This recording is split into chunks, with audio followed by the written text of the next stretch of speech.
захиргааны ерөнхий хууль дээр заасан энэ төлөвлөлт гэдэг энэ одоо үйл ажиллагааны хэлбэрийн ерөнхий зохицуулалт стратс нарийнхан зохицуулалт яг энэ утгаараа хэрэгжихгүй байна.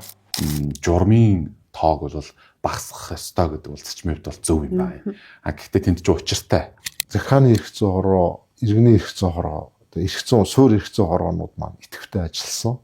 Ялангуяа хуулийн хилцүүлэг, тэр гэрээний загвар магваруудыг бүгднгийн маш сайн загварыг жишг загвар боловсруулаад тодорхойлох хэрэгтэй. Тэр дис дарааллуудыг барих асуудал, тэрийг бүр ягштал барих ёстой ч гэдэг юм те. Ийм бид нөгөө нэг одоо бүр зайлшгүй ингэх ёстой, тэгэх ёстой гэдэг тэр бас ухамсар соёлд бол манай захиргааны байгууллага шилжих шаардлагатай байна гэж би бол хараад байна. 6,000 гаруй хуулч нар байгаа. Одоо эдгээр хуулч нар ялангуяа нэгдсэн сургалт хийх ёстой. Өөрөөр шүүх прокурор, өмгөөлөгч, судлаач нар яах нь одоо хамтарч яах нь энэ талаар сургалт хийх ёстой. Одоо тэр бүх салбар дээр байгаа зөвшөөрлүүдийг нэгтгэхэд нэг хууль болгоно гэл. Энэ хязгаарч тийм байхгүй. Энэ шинжлэх ухаан тийм байдгүй байхгүй. Нөхөө олгуур дээр бас их баргаан гардаг. Одоо сая өдгөл ус цогсэлч дээ. Тэнгүү чин тэн дээр ч нөгөө эрх зүйн талаасаа шударга нөхөө олгуурын зарчим гэдэг байж байгаа байхгүй. Энийг бүр яг одоо практик бүр яах бичүүлэх хэрэгтэй. За. Нөгөө эсрэг нь орчих. Тэгээд нөгөө эсрэг нь ирсэн. Самбай цаана та бүхэн энэ өдрийн мэндийг хүргэе. Хуульч Мазала подкастын ээлж дугаар та бүхэнд хүрэхэд бэлэн болоод байна. Тэгэхээр өнөөдөр подкастын зочноор хууль зүйн ухааны доктор, дэд профессор, Бүрэг долгарын од гэрэл багш маань хүрэлцэн ирсэн байна. Сайн байна та? Сайн байна уу. Баярлалаа. За мөн подкастын зочноор нийслэлдэх захиргааны иргэн анхаашны шүүхийн ерөнхий шүүгч, хууль зүйн ухааны магистр, тэрвшийн Мөнх Эрдэнэ багш маань хүрэлцэн ирсэн байна. Сайн байна та? Сайн байна уу. За бидний урилгыг хүлээн авч хүрэлцэн ирсэн та бүхэнд маш их баярлалаа. Тэгэхээр өнөөдрийн подкастаар бид захиргааны эрх зүйн төлөвлөлт сэдвийн хүрээнд ярих болно. Подкастын зочин хөтлөгчөөр хуульч өмгөөлөгч Баясгалан болон Эрдэнэ шиг нар оролцох болно. За тэгэхээр өнөөдөр бид бүхэн бол захиргааны эрх зүйн төлөвлөлт гэдэг сэдвийн хүрээнд ярилцахаар бэлэн болоод байна. Тэр эхний асуултаа эхлэе. Иргэд болон хуульч нар одоо энэ захиргааны эрх зүйн төлөвлөлт гэж яг юуг ойлгох вэ? Та бүхэн дээр ямар байр суурьтай байдаг вэ? Тэр л хашаас эхлээд асууя. За юуны өмнө иргэд хуульч зориулсан одоо хууль зүйн мэдлэгийг дэвшлүүлэх тийм одоо подкаст нэвтрүүлэгт одоо урьж оролцуулж байгаа баяртай байна. Тэгээ өнөөдрийн энэ подкастын сэдэв бол захиргааны төлөвлөлтийн талаар маш сонирхолтой сэдэв. Ер нь захиргааны төлөвлөлт гэж юу вэ гэдэг. Энэ анх 2015 онд захиргааны ерөнхий хуульд нэг бүлэг болж орсон. Энийн агуулга нь юу гэдэг юм бэ гэхээр захиргааны үйл ажиллагааны нэг бие даасан хэлбэр гэдэг. Захиргаа одоо 4 арга хэлбэрээр иргэд аж ахуйн нэгжтэй харилцдаг. Нэгдүгээр захиргааны акт, энэ бол шууд тулаад харилцдаг. Хоёрдугаарт хамтарч ажиллахаар бол гэрээ байгуулдаг. Энэ бол 2-оос 3 4 оролцогчтой тийм гэрээ. Гуравдугаарт захиргааны хэмжээний акт гэж байгаа. Энэ бол яг бүх нийтэд иргэдэд хамарсан тийм шийдвэр гаргах юм бол хэмжээний актын хэлбэрийг хэрэгэлдэг. Дөрөвдүгээрт нь одоо төлөвлөлтийн хэлбэр гэж байгаа. Энэ бол ер нь гэрээний оролцогчд бол 3 4 ч юм уу те цөөн тооны оролцогчдын үед гэрээ байгуулж ажиллахад бол яах нь захиргаа ажиллах тохиромжтой байдаг. Тэрнээс илүү одоо 50-60 оролцогчтой маш олон оролцогчд оролцоод ирэх юм бол яах нь энд төлөвлөлтийн тийм төлөвлөлт гэсэн үйл ажиллагааны хэлбэрийг ашиглах хэрэгтэй байдаг. Яг гэвэл тэр оролцогч болгоны ашиг сонирхлыг яах нь нэгтгэж яах нь тий нэтгэх шаардлагатай байдаг. Энэ бол ялангуяа томоохон төслүүд дээр одоо жишээлбэл хот байгуулалтын төсөл, хот дахин төлөвлөлтийн төсөл байж байна, байгаль орчны төслүүд байж байна. Энэ захиргааны байгууллагууд оролцож болно, олон захиргааны байгууллагууд маш олон иргэд оролцож болно тий. Тэгэхээр энэ олон оролцогчдын одоо ашиг сонирхлыг яаж нэгтгэх вэ? Эдгээрийг яаж шийдвэрлэх вэ гэдэг асуудал энэ захиргааны ерөнхий хуулийн төлөвлөлт гэсэн энэ бүлгээр яах нь зохицуулагддаг. Маш их баярлалаа мөхөртнө шив. Тий, сая од гэрэл багш гол асуудлыг ярьчлаа тийм ээ. Тэгээ ер нь бол энэ захиргааны төлөвлөлтийн асуудал бол дандаа бүтээн байгуулалт. Тийм ээ, дэд бүтцийн бүтээн байгуулалт. Тийм хүрээнд маш түгээмэл хэрэглэгдэх боломжтой, ерөн түгээмэл хэрэглэгддэг. Одоо барууны орнууд ч гэсэндээ тий. За тийм манай захиргааны ерөнхий хуулийн 73 дээр ч гэсэндээ яг тэр одоо агуулга бол хувьчлагдсан байгаа. Өөрөөр хэлбэл одоо юу гэдэг шинээр хот байгуулах, шинээр гудамж төлөвлөх, одоо нисэх онгоцны буудал барих, хурдны зам барих тий. Хурдны болон бусад зам барих ч гэх юм уу. За магадгүй одоо хог хаягдал дээр хүртэл одоо тодорхой төлөвлөлтүүд явах боломжтой. Тэгэхээр тэр бүх нөгөө одоо төлөвлөлтийг хэрэглэх боломжтой эрх зүйн харилцаануудыг захиргааны ерөнхий хууль дээр бол маш тодорхой бичиж өгсөн байдаг. Тэгэхээр миний хэлэх гэж байгаа санаа юу гэхээр ерөөсөө бидний одоо хүрээлэн буй орчны хөгжил те одоо тэр дэд бүтцийн бүтээн байгуулалтыг маш зөв оновчтой ухаалаг ийм шийдлэр хийх тул энэ өөрөө энэ захиргааны ерөнхий хуулийн төлөвлөлтийн одоо энэ зохицуултууд те төлөвлөлтийн институт өөрөө үйлчилдэг гэж хэлж болно. Тэгэхээр иргэдийн амьдрал одоо улс орны хөгжил бүтээн байгуулалтад маш чухал нөлөөтэй юм эрх зүйн ойлголт байгаа. Ялангуяа энэ томоохон төслүүд дээр төслүүд явдаггүй. Яагаад гэвэл одоо тэр төсөл тухайн төслийг хэрэгжүүлэх явцад маш олон этгээдийн одоо хууль ёсны эрх ашиг хөндөгддөг. Тийм учраас ингээ маргаан усчдаг. Одоо бид нар мэдж байгаа 5 дугаар цахилгаан станц гээл хэдэн удаа нээлтийг хийв те. Тэгэл ингээл нээлтийг хийгээл тэгэл байж нэг асуудал гараад ирдэг. Байгаль орчны асуудал гараад ирдэг. Аль эсвэл газар чөлөөлөх асуудал гараад ирдэг те. Тэгэл шүүх мөхтөр маргаан болвол тэгэл яхаа тэр төсөл нураал унцдаг. Одоо томоохон хэмжээний ашиг тусламжийн төслүүд байж байна. Ингээл хэдий засгийн газар шийдвэр гаргасан ч гэсэн яах нь цаана ингээл захиргааны талаас ч гэсэн иргэд талаас ч гэсэн яах нь ямар нэгэн хуулийн маргаантай асуудал гараад ирэх юм бол яах нь тэр төсөл өөрөө ингээд нураад унцдаг байна. Тэгэхээр энэ төлөвлөлт гэдэг энэ бүлгийн хуулийн зохицуулалтын гол одоо ач холбогдол нь бол яах нь тухайн төсөл амжилттай хэрэгжих эрх зүйн орчныг л яах нь бүрдүүлэх тийм учиртай байна. Энэ дээр ялангуяа тэр оролцогч болгоны эрх ашиг нь яах нь яаж хамгаалагдах вэ? Яаж тэр эрх ашиг нь тухайн төсөл болон бусад оролцогчтойгоо яах нь нийтмэл байдал хүрчээж яах нь цаашаа явах вэ гэдэг тэр одоо эрх зүйн орчныг л яах нь бүрдүүлэх тийм зорилготой байна. Аллаа. Тэгэхээр одоо нөгөө захиргааны ерөнхий хууль дээрсэн төлөвлөлтөд агуулгаар ороод ирсэн. Тэгэхээр захиргааны шүүхийн хяналтын хүрээ өөрөө яг ямар хүрээнд төлөвлөлтийг хянаа гэж явж байгаа вэ? Энэ дээр та бүхний байр суурь ямар байдаг вэ?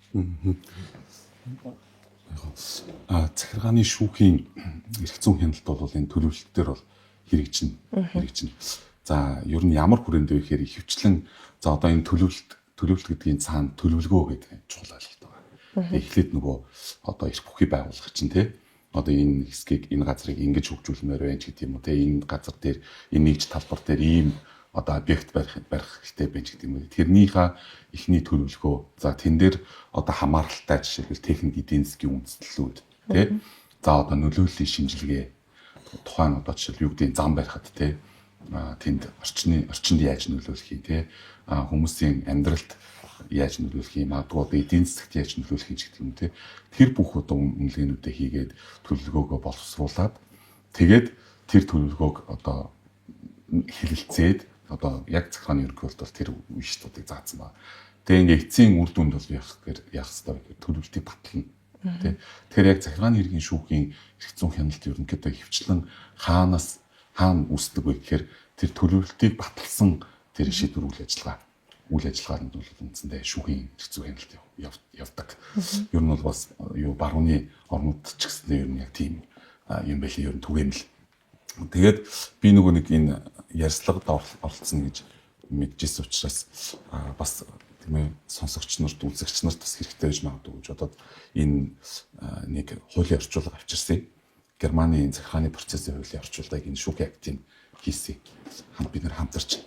За тэгэл одоо жишээ нь энэ хуулийн энэ Германы хуулийн жишээ нь 48 дугаар зүйл дээр ингээл харахад одоо Германы захиргааны хэргийн давцаалтах шатны шүүх ер нь бол төлөвлөлттэй холбоотой маргааны анхан шатны журмаар шийддэг тийм онцлогтой юм билий. Тэгээд одоо ингээд эндээс харахад бол төлөвлөлттэй холбоотой маш их маргаануудыг одоо шийдвэрлэх боломжтой байдлаар ингээд тооч нь жагсаасан байна. За одоо жишээ нь юу гэдэг энэ барилгын хамгаалалтын аюулгүй талбайд нисэх онцлог буудал барьж байгуулах, өргөдөх, өөрчлөх, трамвай, соромзон төмөр зам, нийт эзэмшлийн төмөр зам барьж байгуулах, өөрчлөх. За тэр түүнийг баталсан төлөвлөлтийг баталсан үйл ажиллагаанд гомдол гарах юм бол нэхэмжил гарах юм бол хянагч гэдэг юм те. За энэ 48 дугаар зүйл дээр. За тэгэл одоо энэ нийт эзэмшлийн талбай хамгаалалт, за үер уснаас хамгаалах төлөвлөгөө батлах ажиллагаа. Энэ төр гээл те.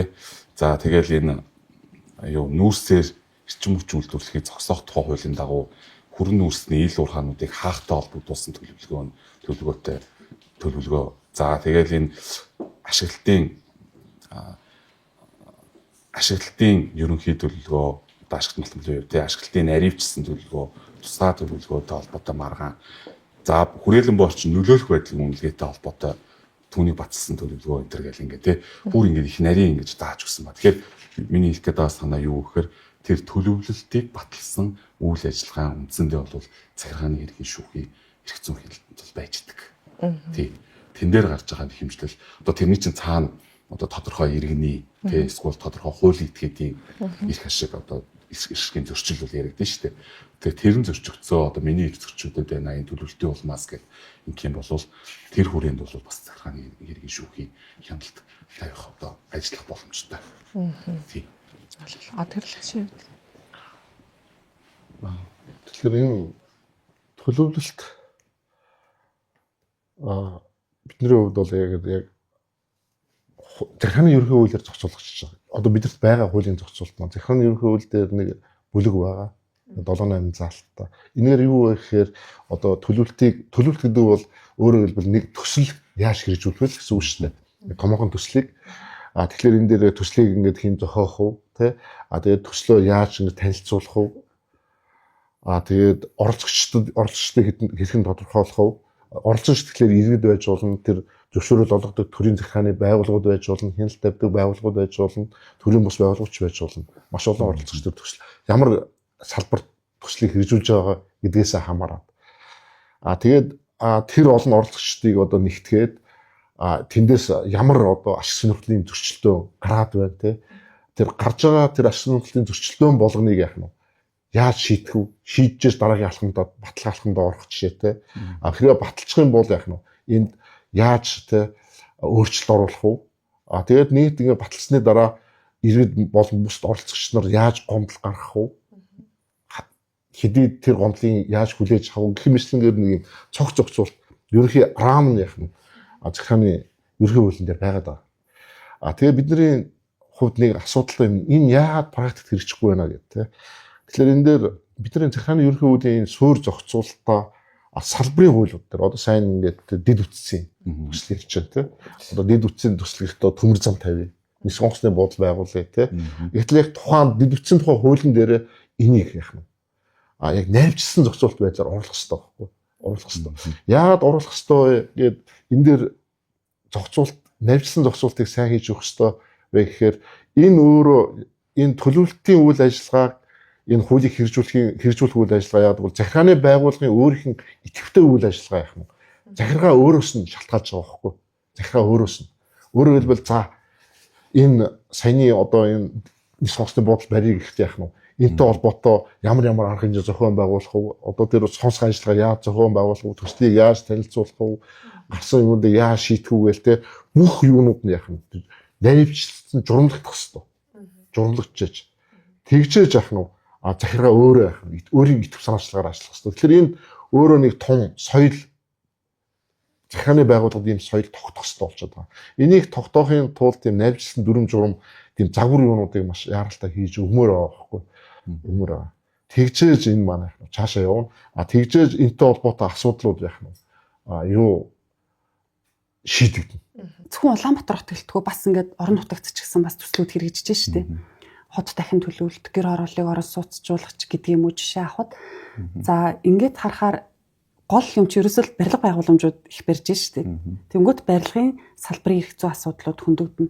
Барилгын салбар бол өөрөө хуультай мөн одоо олон тооны захиргааны хэм хэмжээний актаар зохицуулагддаг ийм харилцаа байгаа.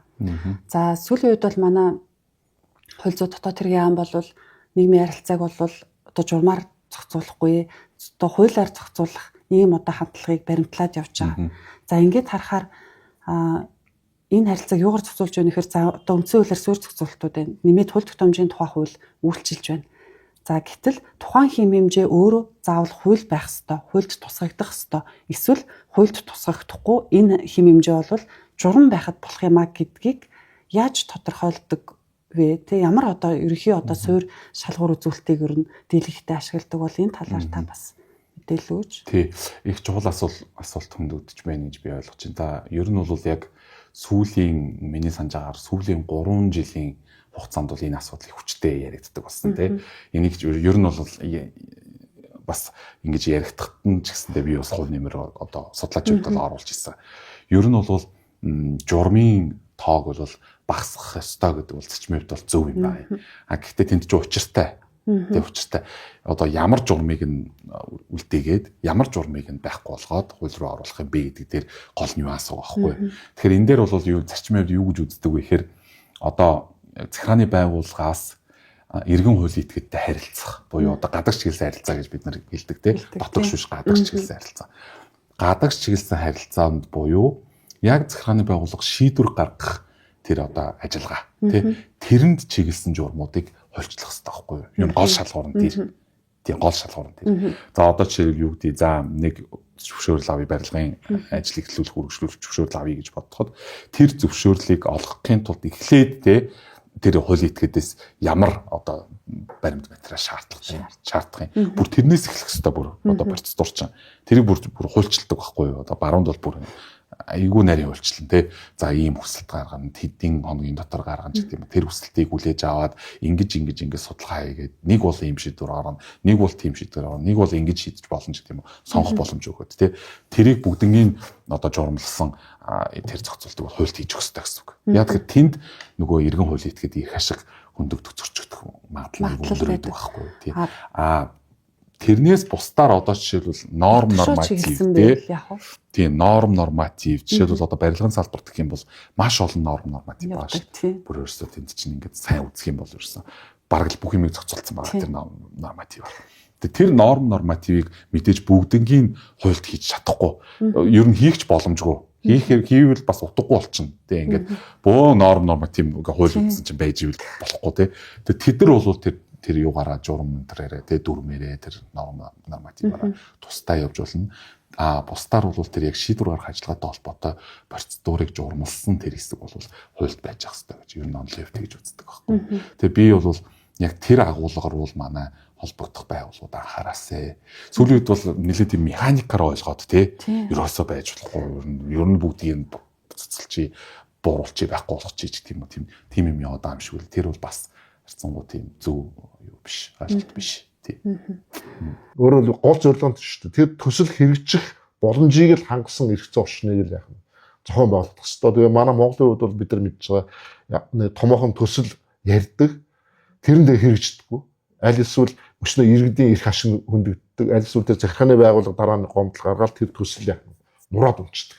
Энэ эрсдлийг л яах нь хаах зорилготой тийм юм байгаад байна. Гэтэл тийм учраас энэний эрх зүйн орчныг нь бид нар салбарын хууль дээр, сайн дэд үтсэн хууль дээр, тэ хот дахин төлөвлөлтийн хууль дээр, байгаль орчны хууль дээр, тэр ашиглалтын том төслүүд хэрэгжүүлэх, тэ ашиглалтын хууль дээр чинь шал өөр оролцоотой, өөр ашиг сонирхолтой, өөрийн онцлогтой шал өөр юм шүү дээ. Эдгээр чинь яг нэг хуулиар зохицуулж болохгүй байхгүй. Тийм учраас бид нар тэр салбарын хууль дээр нь яхаа босгож өгөх тийм загвар хэрэгтэй. Тэгээ энэ бол төрийн буюу захиргааны байгууллагын итгэв санаачлал энэ дээр маш их чухал байгаа. Магадгүй ирээд тийм загварууд тодорхой болчих юм бол захиргааны байгууллага албаагчид бас төслийн амжилтаа хэрэгжүүлэхэд арга зүйн удирдлага болоод маш энгийн хэлбэр болоод явах юм шүү дээ тийм ээ. Тэгэхээр одоо нөгөө шүүхийн хяналтаасаа ургаад одоо иргэн хуулийн этгээдийн ашиг сонирхол зөрчигдөх юм бол одоо маргаан үүсэх боломж тодорхой байгаа тийм. Тэгэхээр өргөжлүүлээд асуухыг хүсэж байгаа зүйл нь энэ дээр ер нь объектив эрхийн маргаан үүсэх боломжтой захиргааны төлөвлөлтөй холбогдуулаад. Тэгээ сонирхолтой асуудал юм. Ерөнхийдөө бол бид бүхэн мэдж байгаа захиргааны процессын хэрэгцээд бол субъектив эрхийн хамгаалалт, субъектив эрхийн хяналт дээр суурилдаг. За тэр ч агуулгаар бол манай энэ одоо өнөөдөр хүчин төгөлдөр үйлчилж байгаа захиргааны хэрэг шүүгүүдийн шийдвэрлэх тухай хуулийн үндсэн одоо суур зарчим бол тэгж болсон байгаа. Тэрнээс гадна 2016 оны захиргааны хэрэг шүүгүүдийн шийдвэрлэх тухай хуулиар орсон нэг одоо шинжилэл бол юу гэхээр сая манай Баясгалангийн хэлдэг объектив эрхийн хяналт буюу одоо хин нэгний эрх ашигын зөрчлийн өмнөөс тийм ээ одоо 3 дахь өөр этгээд жишээ нь одоо шүүхэд маргаан эхлүүлэх боломжийг бол нээж өгсөн. Тухайлх юм бол одоо тодорхой дүрмийн зорилготой төрийн бус байгууллагуудад ч гэдэг юм те. За одоо өмгөөлөгч хүртэл одоо сүүлд нэгдсэн өмгөөллийн тухай хуулиараа те.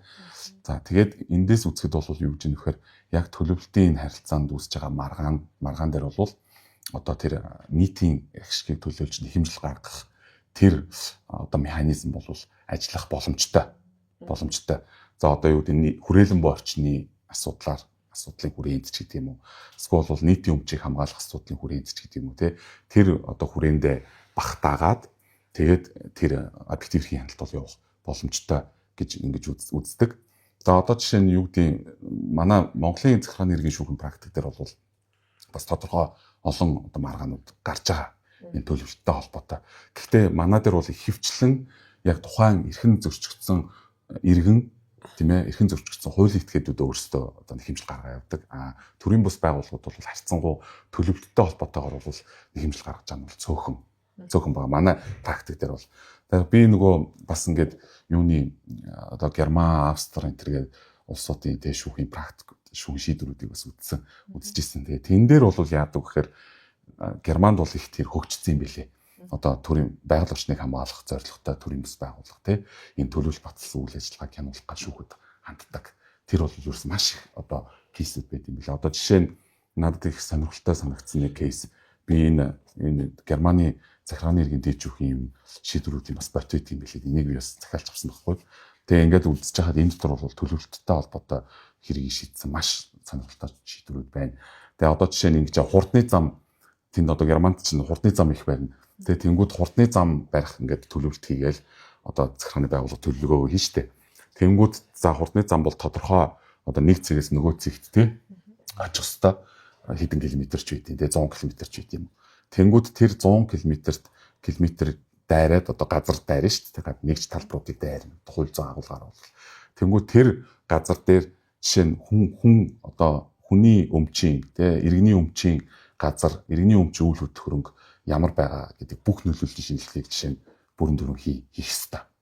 За тэрнээс гадна бүр тэрнээс даваад бүр энэ кейстэй нэг кейстэй бүр сонирхолтой нь яг тэр орчимд жишээ нь одоо амьтны тий одоо амьдрах орчин байна уугүй гэдэг судалгаа хүртэл хийдэг байгаа байхгүй. Тэгээ ургамлын аймаг жишээлбэл тэр замын дагуу одоо тэр ургамлын ховор төрөл зүйлийн тэгээ ургамлын аймаг гэдэр байна уу? Бүр тэгж судалгаа хийсэн байна. Тэгээд нэг кейс байгаа байхгүй. Тэр нь болохоор юу гэхээр байгаль орчныг хамгаалах төрийн бус байгууллагын хэмжил гаргасан. Одоо нэг хурдны замын төлөвлөлтийг эсэргүүцэж. За тэгээ юу гэж нөхөр энэ нөлөөллийн шинжилгээнүүдэд дутуу хийсэн захиргааны байгууллага. Яг энэ одоо юугаар явах юм бол тэ жишээ нь одоо тэр бүсэд тэр хурдны зам дайрах бүсэд одоо нэн ховор улаан номонд орсон сарсан баг бахайн амьдрах орчин байхад тэрийг судлаагүйгээр ингэж хийсэн байна. Хэрвээ энэ замыг тавих юм бол тэр сарсан баг байх бол устдах аюулд орох нэг ч гэдэм те. Нэгдүгээрт. Хоёрдугаарт одоо бүр тэр хурдны замыг тавьсан тохиолдолд тэр хурдны замаар өдөрт хэдэн тонны машин явах уу? Бүр тэр тооцоо хийд юм билий. Тэгээ шүүх хийдвэр дээр бичсэн ба. За тэр нь юунд аж холбогдолтой юм бэ гэдэг ингээ харсан чинь тэр машинуудаас чинь нөгөө нүүрс хүчлийн хийнүүд гарна. Тэгээ нүүрс хүчлийн хийний одоо зохист төвшин төвшнийг тэр хурдны замаар байснаар бол хангах тус бол их хэмжээний нүүрс хүчлийн хий гарах уу тэр судалгааг жишээлбэл дутуу хийсэн байна ч гэдэг юм те. Тийм үндслээр төрийн бус байгууллагууд маргасан байгаа байхгүй. Тэгээд шүүх бол тэрийг үзээд мэдээж нөгөө шүүгч чинь тэр чиглэлийн бас мэрэгжлийн хүн биш байна те. Тэнгүүт чинь дахиад хөндлөнгийн экспертүүд томилоод те шинжээч томилоо. За энэ төрийн бус байгууллага ийм агуулгаар маргаад байна. Тэгэхээр яг энэ нөлөөллийн шинжилгээнд энэ судалгаа дутуу хийгдсэн гэдэг нь одоо үнэлтэй юу? Энэ дээр одоо та нар хөндлөнгийн дүгнэлтээ гаргаач гэх юм те. Ийм байдлаар бол юу маргааны шийддэг байхгүй. Тэгэхээр яг тэр хүрээнд бол объектив эрхийн маргаан буюу нөгөө нийтийн ашиг сонирхлыг төлөөлж нэг хэмжил гаргах. Бусдын өмнөөс одоо их ашигчин зөрчиж байгаа хүн явж чадахгүй байлаа гэж боддог. Тэрний өмнөөс тэр тодорхой зорилго хэрэгжүүлдэг төрөмс байгууллага хэмжил гаргах боломжтой гэж ингэж үздэг. Төрөл агшийн хувьд энэ дээр ямар байр суурьтай байдаг вэ? Энэ ялангуяа энэ төлөвлөлтийн зохицуул дээр тэр маргаан гарахаас их нь сэргийлсэн тийм зохицуулт их чухал байдаг. Яг гэвэл тэр тухайн төсөл альва нэг шүүхийн маргаан гарчих юм бол нураад унчих тий цаг хугацаа алдах тийм учраас тэрнээс одоо сэргийлэх тийм баг үндсэн гол зохицуулт нь энд төвлөрдөг. Энд одоо жишээлхэд тэр оролцогч нар тухайн төслөө танилцуулаад бүх оролцогчдыг яах нь чуглуулад тэгээд энэ дээр яах нь хиний эрх ашиг яаж хөндөж байгаа тэр болгоныг яах нь ярьдаг.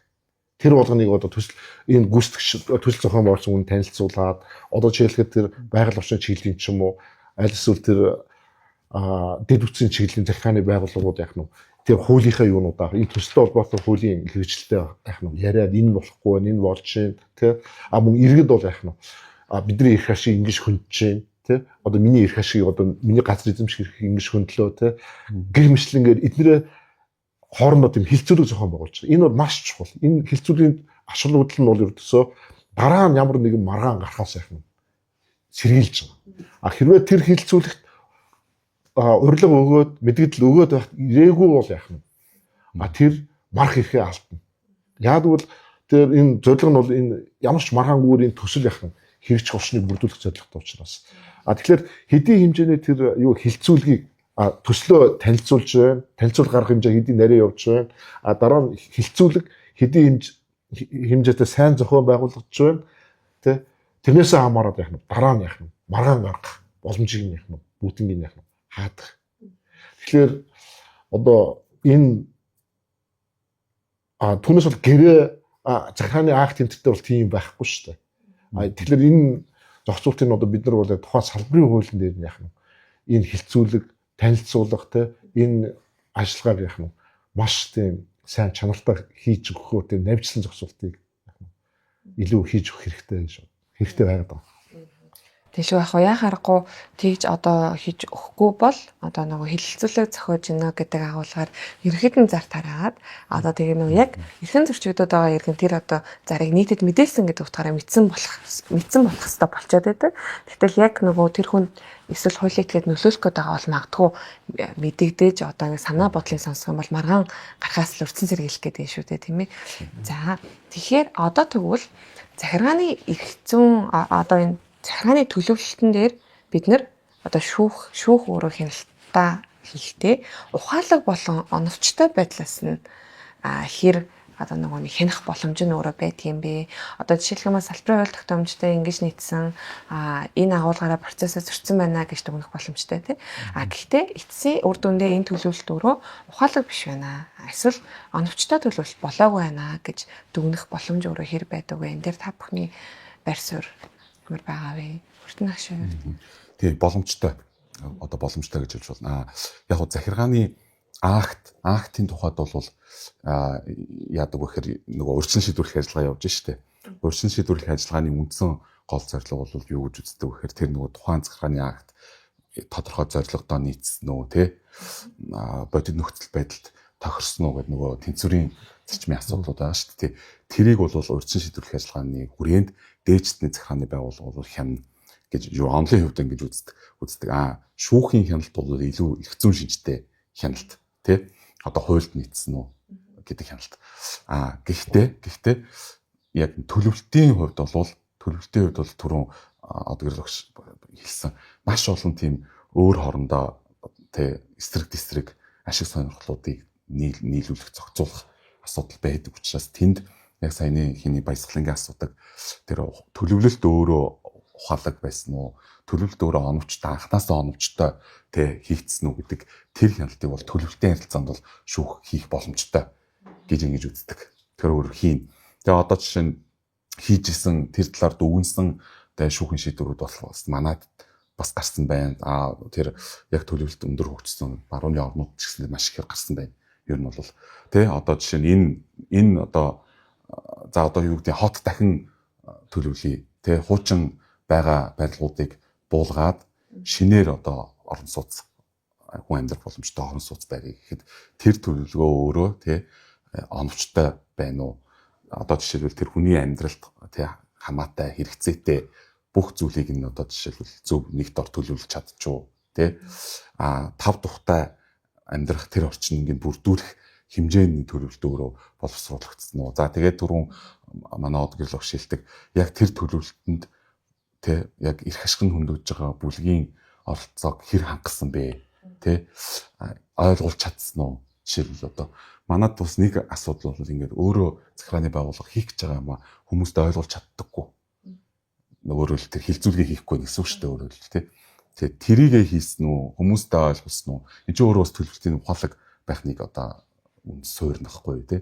Гэт гих мэтлэнгээр тэр бүх одоо асуудалт бол захиргааны иргэн шүү дүгнэлтөх боломжтой. Гэхдээ мэдээж нөгөө талууд тэр агуулгаар тий бас маргах хэвээр. Тэгвэл нөгөө шүүх санаачлагаараа бас тэгээ талуудын маргаагүй асуудлаар тэр бүр бүхэлдэн дүгнэлт хийж болох боломжгүй тий. Тэгэхээр талууд тэр агуулгаар маргаж байгаа тохиолдолд бол зайшгүй шүүх бол тэнд эрх зүйн дүгнэлт хийж явах хэвээр их боломжтой гэж үздэг. Тий. Бид нар өмнө бол нөгөө төлөвлөлтийн асуудлаар төлөвлөлт одоо ямар төслүүд дээр аль салбар дээр хэрэгжих үү, төлөвлөлт ямар ач холбогдолтой энийг зөв хэрэгжилж чадах юм бол иргэд олон нийтийн эрх ашигыг бол хамгаалж чадах юм одоо арга хэрэгсэл юмаа гэдэг талаар онлын үндэслэлтэй мөн практик жишээ авч байгаад бас ярилцсан байгаа.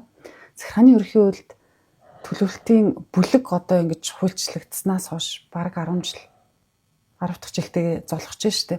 Хараад байхад Монгол улсад бол маш олон юм бүтээн байгуулалтын төслүүд бол эрчимтэй хийгдэж байна те 14 мега төсөлч гэдэг юм уу мөн одоо зөвхөн Улаанбаатар хотод гэлтгүй аймаг орон нутгуудад хүртэл төсөл хэрэгжээд явж байна. Гэтэл төлөвлөлт маань хангалттай хэмжээнд хэрэгжиж чадахгүй байна. Чадахгүй байгаагийн гол шалтгаан учир шалтгаан нь юу байна? Цаашдаа бас яавал дээр үү гэдэг дээр таны санал ямар байгаа бол?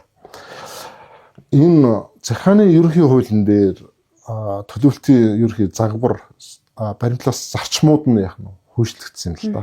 Өөрөөр хэлбэл одоо төлөвлөлт гэдэг чинь төсөл байхгүй юу? Олон хүний эрх олон одоо төрийн байгууллагууд болно, иргэд төрийн бас байгууллагууд олон этгээдийн ашиг сонирхлыг яах нь хөндсөн юм төсөл яаж хэрэгжүүлэх вэ гэдэг асуудал. Энэ олон хүний эрх ашиг 100 гаруй хүний эрх ашиг хөнөгдөөд ирэхээр нөгөө акт гэрээний зохицуулалт яах нь хэрэглэх зохимжгүй болгоод ирдэг байхгүй. Зохимжгүй болгоод ирдэг. Тэгэхээр энийг яаж зангидах вэ? Хамгийн гол нь нөгөө төслийг яаж хэрэгжүүлэх вэ гэдэг. Тэгэхээр энэ дээр нөгөө төслөө хэрхэн танилцуулах уу? Одоо энэ жишээлбэл төрийн албан агчид одоо газрын албанд тий одоо эрчим хүчний газарт энэ гээл тий чинь зөвшөөрөл авна шүү дээ. Гэх мэтлэнгээр одоо яаж иргэдэд яаж танилцуулах вэ? Дараа нь энэний нөгөө сөрөг эрхэн зөрчигдсөн одоо хуулийн зөрчилтэй хэсгүүдийг яаж яах нь гаргаж ирэх вэ? Дараа нь тэрийг хилцүүлгээр яах нь яаж шийдвэрлэх вэ? Тэгээд эрх үүргийн харилцаа хамаар хин хариуцлага хүлээх юм. Хин тий эрхэн зөрчил хин хариуцах ингээл тий. Энэ бүх юм чинь нэгтгэж тэр төсөл яах нь. Тэгэхээр эн чинь тэгээд төслийг яаж өөрчлөх вэ? Яаж хүчингүй болох вэ гэдэг нэг 5 6 заалттай тийм бүлэг байгаа. Энэ ерөнхийн нэг шатна. Тэгээ энэ маань амьдрал дээр ямар ч төсөл хэрэгжсэн яах нь хийгдэл واخгүй. Мэдээж нэг төсөл хэрэгжүүлэх тэрийгэ танилцуулаад тэрийг төрийн байгууллаганд танилцуулаад яваал тэгэл яаж хийж байгаа шийддэг шүү дээ. Мэдээж ингээд тэн дунд хүний хувийн өмчтэй холбоотой асуудал хөндөгдөх юм бол энэ чинь үндсэн үйл эрх. Тэрийг зүгээр хайж болохгүй шүү дээ. Нэг хүний ч гэсэн тэр хүн гомдол шүүхээр гомдол гаргаал яах нь. Тэр төслийг чинь зогсооч. Цаад уулна тийм учраас тэрийг шийдэх хэрэгтэй байхгүй. Тэгэхээр тийм нөгөө саадгүйгээр явах тийм зориултаа зохицуулалт. Гэтэл одоо манай Монголын практик дээр энэ ерөнхий хуулийн зохицуулалт маань хэрэглэгдэхгүй юм л да. Хэрэглэгдэхгүй байна. Яагаад гэвэл тэгэхээр бид нар бол ямар ч гэсэн төслүүд янз янзын төслүүд ингээл хэрэгжүүлнэ гээл тэн дундаас яаж хийж байгаа л нэг 10 төсөл зарлаа гэж яаж хийж байгаа л нэг 2 3-ын хүчээр хэрэгжүүлж байна л да. Хүчээр тэгэл цаад нэг 60 70% яах нь нуржуунал ийм байдалтай яваад байгаа байхгүй. Ийм байдалтай яваад байгаа. Саяны энэ зохицуултууд бол амьдрал дээр байгаа юмыг л яах нь нэг эмх цэгцэнд дистралтанд оруулах гэм зорилттой байгаад байгаа. Тэгээд энэ маань ягаад энэ хуулийн зохицуулалт хэрэгжихгүй байна гэхээр энэ төрийн байгууллагуудын итгэв санаачлахын та зайлшгүй холбоотой байгаа даа. Тэгэхээр энэ одоо ялангуяа одоо гудамж одоо хот дахин төлөвлөлт ч юм уу те одоо ашигт малтмалын ч юм уу те ийм Монгол улсад байнга олон хэрэглэгддэг ийм төслүүд дээр бид нар ийм ерөнхий загварыг гаргамаар байгаа байхгүй. Яг энэ төсөл хэрэгжүүлээ одоо гудамж төсөл одоо дэд бүтэц зам энэ төслийг хэрэгжүүлэхийн тулд одоо энэ төслийг ингээд төрийн байгууллагуудад ингээд танилцуулаад тухайн газар чөлөөлж байгаа иргэдэд танилцуулаад тий тэгээ хооронд нь тий тэр гүйцэтгэгч компани төрийн байгууллага иргэдийн хооронд харилцан эрх үүргийн хамаарлын тэгэхээр энийг яаж хийх вэ гэхээр салбарын хуулийн дээр нь хийх хэрэгтэй. Яг гэвэл захиргааны ерөнхий хууль ерөнхий аргаан байдэ. Тэгэхээр салбарын хуулийн дээр яах нь найрчилсан одоо энтэй замтай холбоотой тим төрийн албаагчд оролцсон тим газар чөлөөтэй асуудал яана гэлтэй жишээ салбарын хуулийн дээр л байгаа байхгүй. Тэгэхээр яах нь салбарын хуулийн дээр яг энэ юугаа ингээд процедураа ингээд найрчилсан зохицуулалт хийж өгмөр байгаа байхгүй. Энэ чинь дандаа процедур. Шийдвэр гарах ажиллагаа байхгүй. Найрчилсан дистролтын ягаад практикээр хийдэг зохицуултууд гэхдээ энийг нэг цэгцсэнд оруулах л асчлага. Тэгээд төрийн албаач жоох идэвхтэй ажиллах тал яах нь энэ хэрлэгдээд явчих боломжтой байгаад байгаа. Гэтэл одоо бид нар хийж чадахгүй байгаа байхгүй. Яагаад чадахгүй вэ гэхээр энэ салбарын хууль хөгжих болцоо байхгүй болчихно. Одоо л шинэ төлөвлөлтөн дээр анхаар. За энэ дээр тэр сонгох боломжууд мэдээж тэр захиргааны байгууллагууд байна. Тэгээ маргаан жишээл энэ дээр хилцүүлгээ явж байгаа яах нь оролцогч болгон одоо эрх ашиг өндөгж байгаа сөрөг санал гаргадаг. Одоо миний одоо газрын эзэмших эрх яах нь хөндөгч байна гэх тэ. Одоо энийг яаж шийдэх вэ? Янз янзын арга зам байж болно. Өөрөөр хэлбэл за энэ иргэн доржийн эрх хөндөгч байна. Газрын эзэмших эрх хөндөгж байгаа учраас энийг бол яах нь шийдэхийн тулд эхлээд юу яа? Бүгдээрээ төсөлдөө яах нь юу яач? Өөрчлөлт оруулж болно. Төсөлдөө өөрчлөлт оруулж болно. Мөн нэмэлт яах нь үйл ажиллагаа зохион байгуулж болно. Аль эсвэл яах нь юу нөхөх болгоор олгож болно. Тэгэхээр энэ өөрөөр хэлбэл энэ ажиллагаа зохион байгуулж байгаа хүн хэрэг зэрэг тэр иргэнтэй харьцаж төслөө танилцуулж тэ яаж ажилласнаас яах нь энэ асуудал гарч байгаа байхгүй яаж ажилласнаас. Тэгэхээр дээр нь тэр иргэний одоо тэр сөрөг саналыг шийдвэрлэх тэр боломжуудаа яах нь хэр зэрэг яах нь хэрэглэснээс бас болж байгаа. Энд дээр магадгүй маргаан гарч болно. За одоо миний энийг одоо ингэж ингэх байсан ингэчлээ. Одоо ингэх боломж байсан энэ төсөлдөө ийм нэмэлт өөрчлөлт оруулах ёстой байсан ч юм уу гэтэл одоо энийг үнэ хүчээр шийдсэн ч юм уу гэх юмшлэнгээр маргаан гарч болно. Гэтэ энэ дээр бол яах нь мэдээж энэ маргаанууд нь яах нь болж өгвөл тэр нөгөө хилцүүлгийн явцдал яах нь шийдэгдэл явчих хэрэгтэй байхгүй хилцүүлгийн явц. Магадгүй тэр төрийн бус байгууллага ч юм уу тэр хилцүүлэг зохион байгуулахдаа за ийм асуудлаар төрийн бус байгууллагууд явдгийн шүү. Тэднийг энэ хилцүүлэгт оруулъя. Энэ дээрээ яриг хэрвээ тэгэхээр энэ дээр нөө хилцүүлгийн явцад сөрөг санал болгоныг л яах нь шийдэх хэрэгтэй байхгүй. Хэрвээ сөрөг санал болгоны цаана хуулийн зөрчил явж байгаа шүү дээ. Гарч сүмдэн зөрчил. Хэрвээ тэрийг шийдэхгүй явах юм бол маргаан гараа явчихдаг. Маргаан гараа. Бидний ч одоо энэ төлөвлөлтийн зохицуулч нар маргаанаас сэргийлж байгаа байхгүй. Тэгэхээр энэ дээр тэр захиргааны байгууллагууд ч гэсэн тэр төслийг хэрэгжүүлж байгаа байгууллагууд ч гэсэн өөрсдөд нь яах нь тодорхой одоо тэр төсөлтөө өөрчлөлт оруулаад төлөвлөлтөө яах нь илүү босронгуй болгох тэр боломжууд нь бол яах нь байгаад байна. Амьдрал дээр ч гэсэн одоо манай нийслэл хойс төлөвлөж байгаа энэ төслүүдийн өрөөнд бол иргэд мөн одоо нөхөх олгорын асуудал төр нэлээд бас маргаан гаргаад ингээд өрнүүлээд явж идэг л та.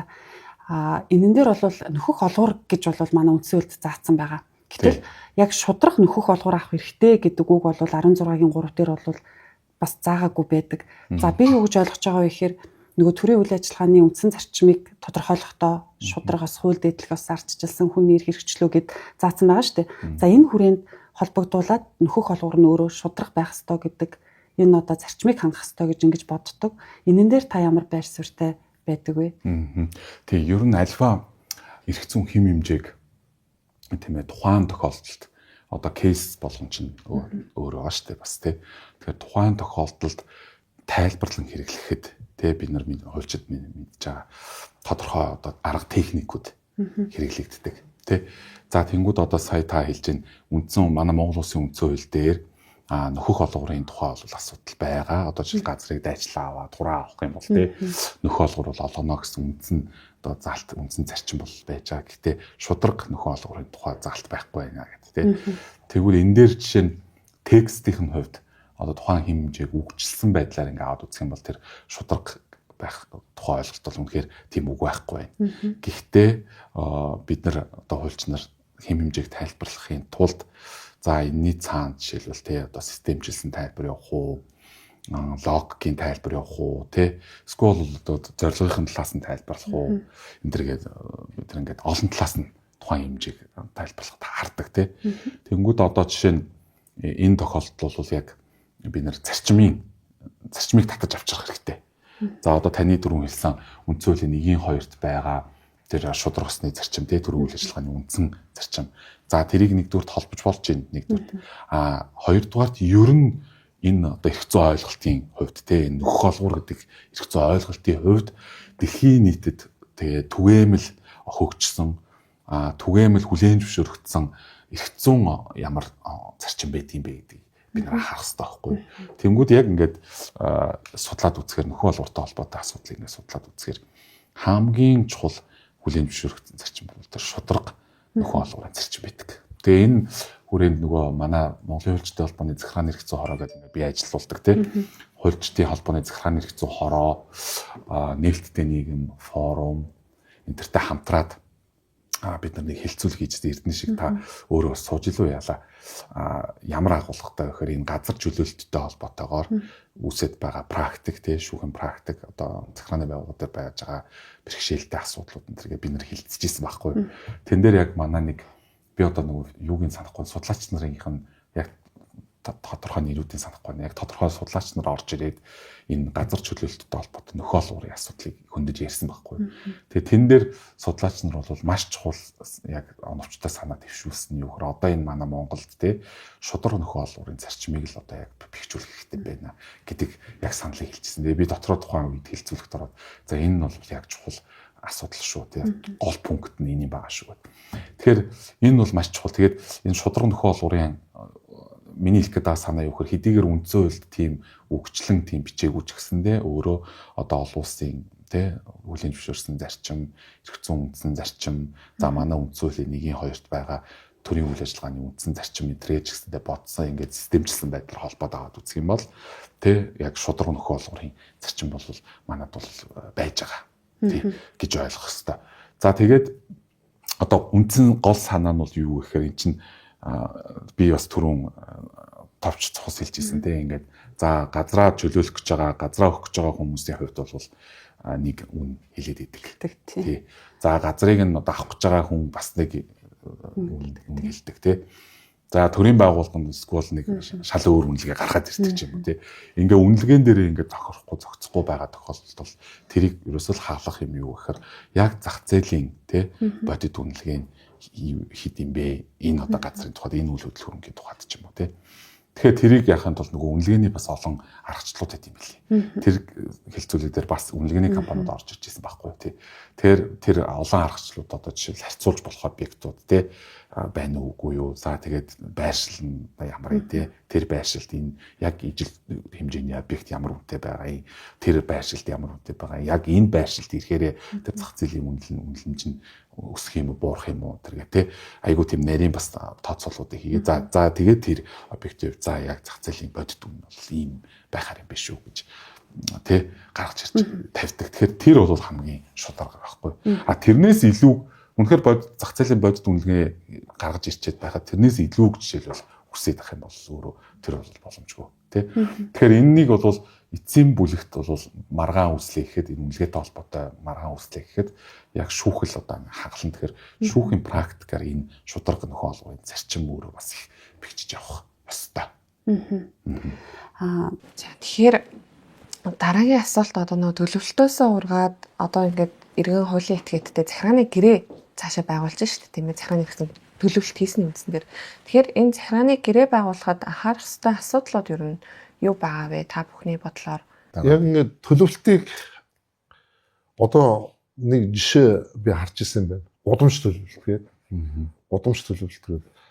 Тэн дээр ингээд ердөөсөө гудамж төлөвлөлтийг яаж хийх вэ те? Ингээд төсөл зураг нь юу байх вэ? Эндээс ямар байгуул захиргааны байгууллагуудаас ямар шийдвэр гарах вэ? Ямар гэрээ байгуулагдах вэ те? Тэгж байгаа бүр ийм зузаан юу болгоод тэгээд тэр хилцүүлэг хийсэн бүх юмудаа ингээд цуглуулад тэрнтэй холбоотой захиргааны актууд гэрээнүүдээ ингээд юу яагаад тэгээд эцэст нь яах нь тэн дээр яах нь шийдвэр гаргадаг. Тэр нь өөрөө ингээд том юу бодоод ингээд ордорч байгаа байхгүй.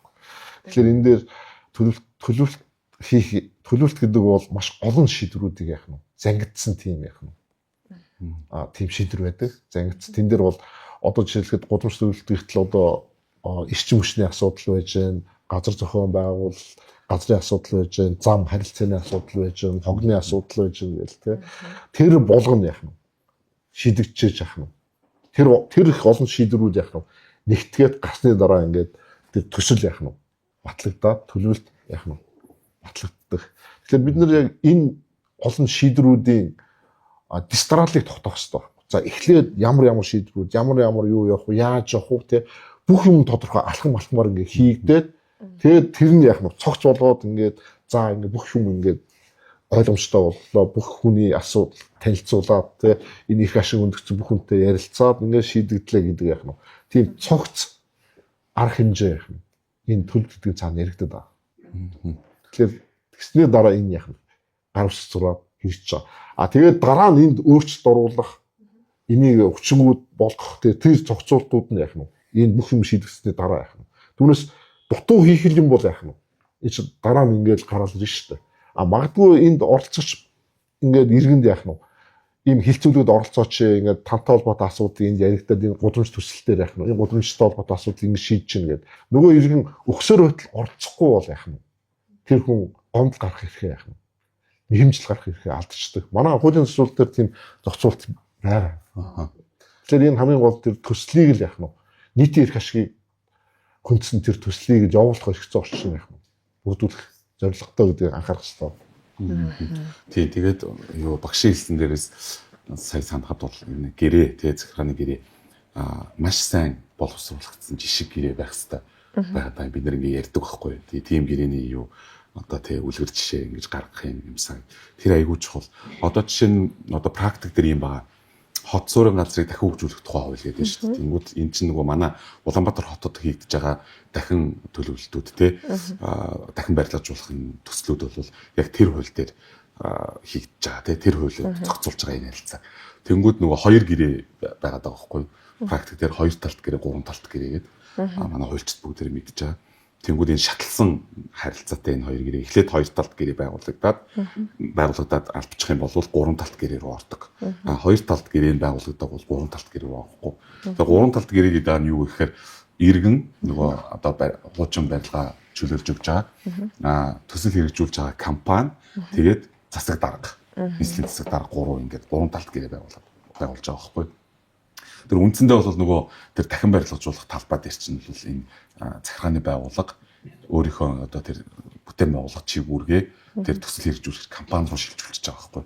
Тэгээ тэр компани чинь эхлээд иргэнтэйгээ гэрээ байгуулж байгааг нь хоёр талт гэрээ. Тэгээд тэр нь амжилттай болсон бол гурван талт гэрээ. Одоо бол практикээр тэгж яваад байгаа. Гэхдээ би бол одоо энэ чиглэлийн маргаан за жишээлбэл хоёр талт гэрээний маргаан бол манай захиргааны гишүүдээр ирэхгүй. Тэгээ ирэхгүй. Гурван талт гэрээний маргаанууд ирж байгаа байхгүй. Тэнгүүд гурван талт гэрээ авч үзэхэд бол заавал эхлээд хоёр талт гэрээ байгуулагдсан байх шаардлагатай гэж байна. Тэгээ ингээд энэ хоёр гэрээгээр тэгээ шийдэж байгаа асуудал нь юу юм бэ гэдэг ингээд харахаар бас жоохон дутууд байлмаг. Тэгэл тэрнээс болоод нөгөө асуудлаа сайн бүрэн дүрэн зохицуулж чадаагүй учраас талуудын оронд маргаа үсээд яваад байна. Тэгэхээр одгэр логшийн хэлдгээр яг бүх юм ингээд тал талаас нь хараад тэгээд сайн асуудлыг бүрэн дүрэн шийдвэрлэх үз. Тэ тийм юм жишг гэрээтэй болох хэрэгтэй. Тэгээ миний зүгээр бодож байгаагаар заавал тэгж 2 3 талт гэж ингэж 2 шат дамжин гаргахгүйгээр үндсэндээ ерөөсөө 3 талт гэрээгээр тэ асуудлаа харилцаануудаа зохицуулаад жишээ нь одоо юу гэдэг юм захиргааны байгууллага ямар үүрэгтэй тэр гэрээний давуу тэ төсөл хэрэгжүүлэгч компани ямар үүрэгтэй иргэн ямар үүрэг хүлээх гэдгээ нэг мөр шийдвэрлэмээр байгаа байхгүй миний одоо харж байгаа. Үнцэг бол тэгээ тэмчэнээс үүдэлтэй их маргаанууд бол захиргааны гишүүдээр ордог. Тийм байна. Тийм.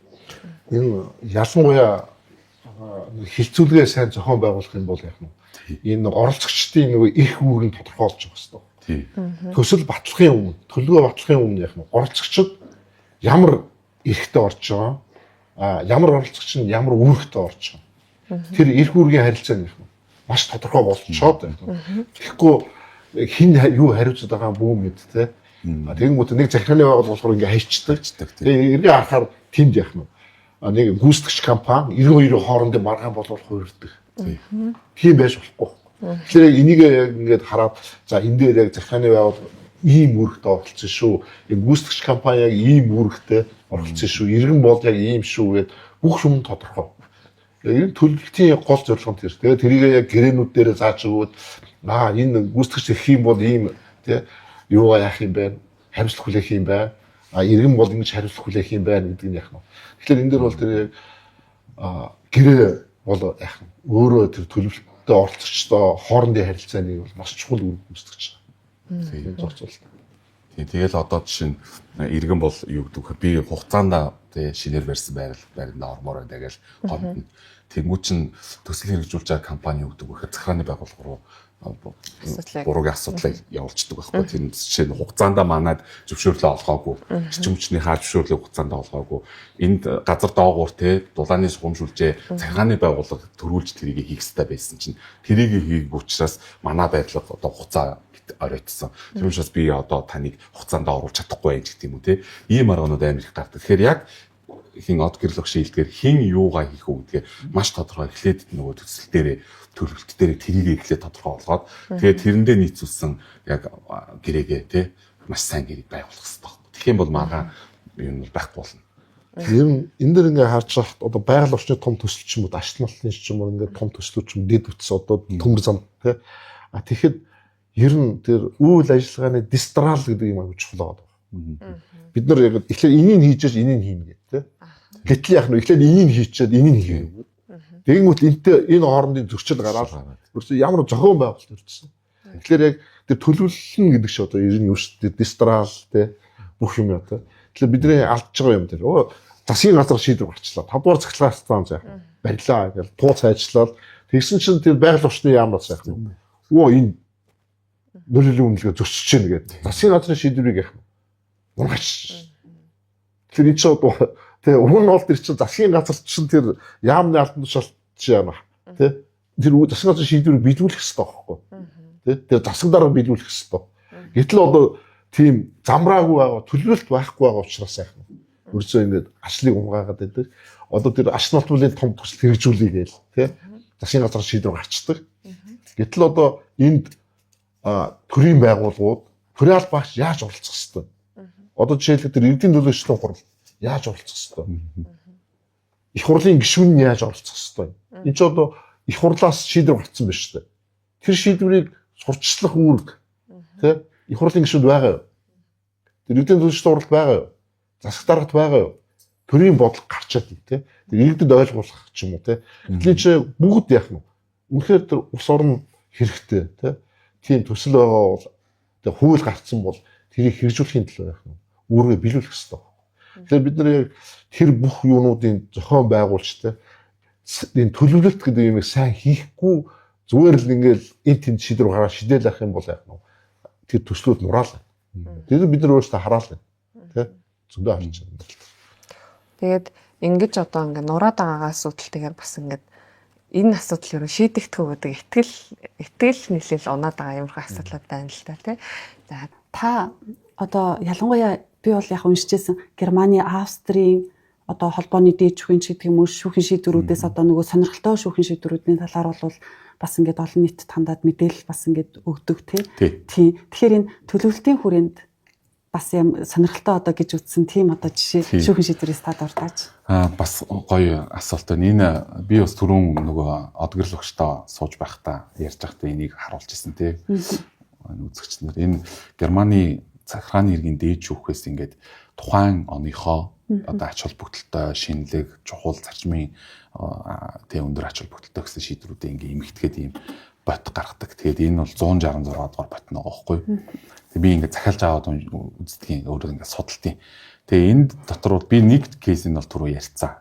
Тэгээд нөгөө кейсийг бас би ярих гэж бодож байна. Жишээ нь төлөвлөлт дээр ихэд чинь нэг ийм кейс байж байгаа. Герман, Дани гэдэг ингээд хоёр хөрш улс шүү дээ. За тэнгууд ингээд Дани ч нь болохоор нэлээ хойшоогоо, бүр хойшоогоо Германы хой талд байж байгаа тий. Одоо усан дээр арал маягаар тий. Тэнгууд нөгөө нэг Герман Данийг холбосон ингээд усан доогуур юм түнэл барих гэж байгаа байхгүй юу? Одоо машинаараа шууд ингээд усан доогуур яваад Дани руу орчдөг. Тий. Тэнгууд тэр түнэл барих төлөвлөлт дээр одоо байгаль амьтныг хамгаалах зорилготой нэг төрийн бас байгууллагын хэмжил гаргасан ба. Одоо нөгөө битэрхийн маргаан болгоод. За ямар асуудал хүндсэн бэ гэхээр энэ юу түнэлийг те усан доогуур түнэл барих гэж байгаа энэ төлөвлөлтөнд одоо нэг зүйлийг одоо анхаараагүй байна. Одоо шинжилгээ нөлөөллийн шинжилгээ. Тэр нь юу вэ гэхээр яг энэ одоо түнэл дамжин өнгөрөх энэ хэсэгт нэг юм ховор төрлийн загасны одоо амьдрах орчин байна гэж асуудал тавьж байгаа байхгүй юу. Юу нь бол энэ барууны юмнууд бол айгүйх тийм бүр нарийн болцсон маргаан бол тий. Хүний одоо ирэх гэхээсээ бас бүр даваад цаашаага бүр экосистемийн, аймгийн, ургамлын аймгийн юу хүртэл асуудлыг хүртэл ярьж болсон.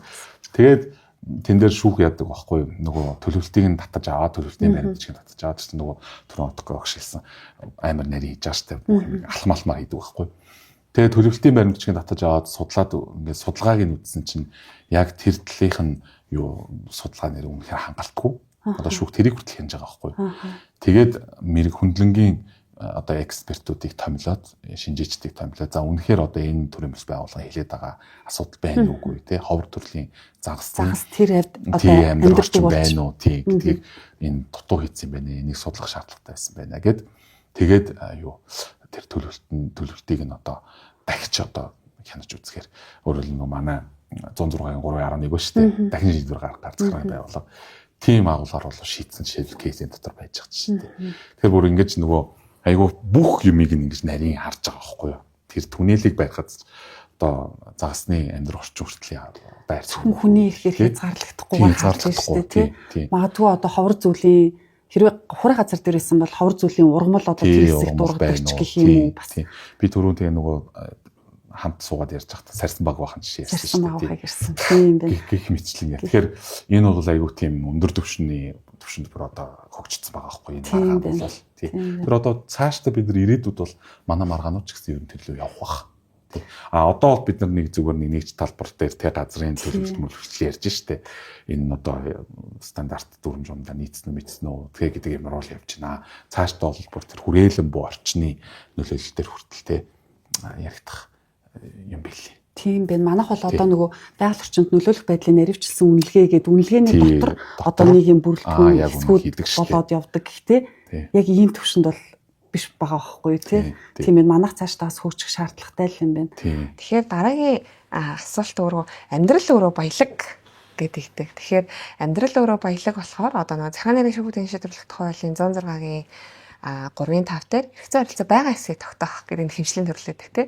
Тэгэхээр төлөвлөлтийн эрх зүйн харилцаа байгаа хэсгийг тогтоох, төлөвлөлтийн эрх зүйн харилцаа байхгүй болохыг тогтоох.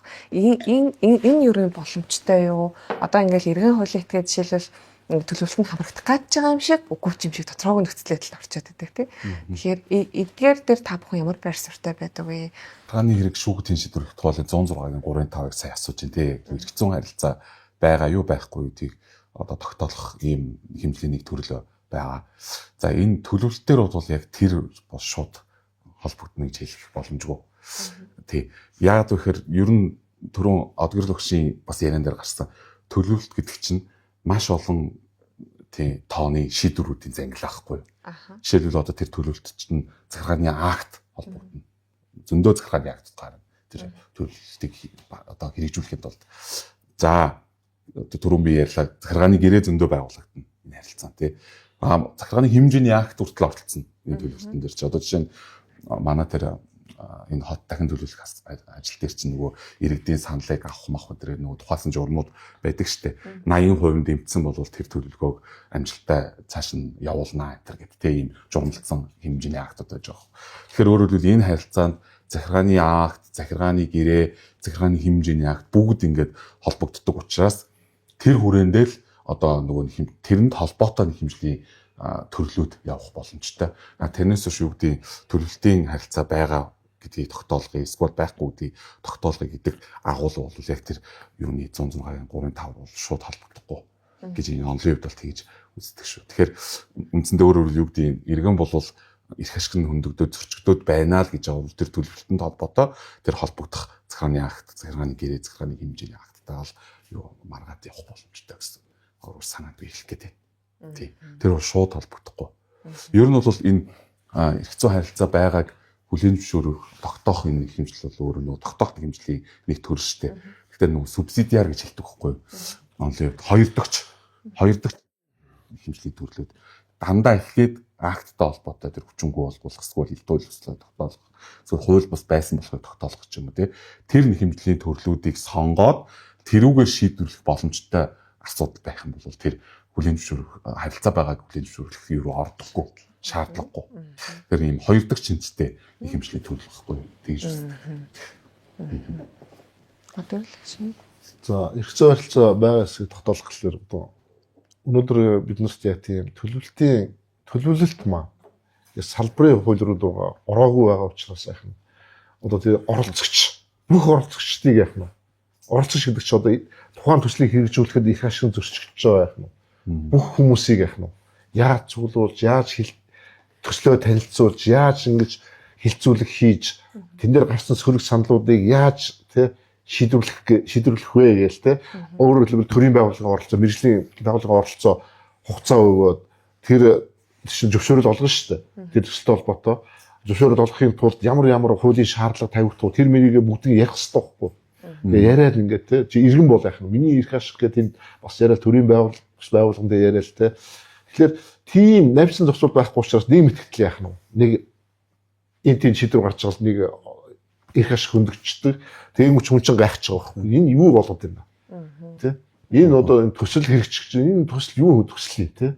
Тэгэл тэгэл гайхна шүү дээ. Тэгэхээр бид нар тийм яг зохион байгуул тийм юм байхгүй болохоор ч аюу тийм асуудал үнэхээр гараад байгаа байхгүй. Мэдээж гинт байж байгаа л ингээл нэг төсөл хэрэгжэл мэдэгдээгүй байж байгаа тэгэхээр ч одоо гайх юм л та. Тэгэхээр чи гайхаад одоо энэ үнэхээр ийм төсөл хэрэгжих юу зөвшөөрөл байгаа мүү үгүй мүү? Эрх зүйн харилцаа үүссэн үгүй мүү гээл те. Гайхаад явах тогтоолох тийм юу гарах тийм боломжтой. Тэгээ эндээс ингээд бидний энэ одоо ингээд харж байхад ер нь ялангуяа захиргааны ер нь эрх зүйн шинжилгээ ухаан хөгжихдээ салбараар хөгждөг байхгүй.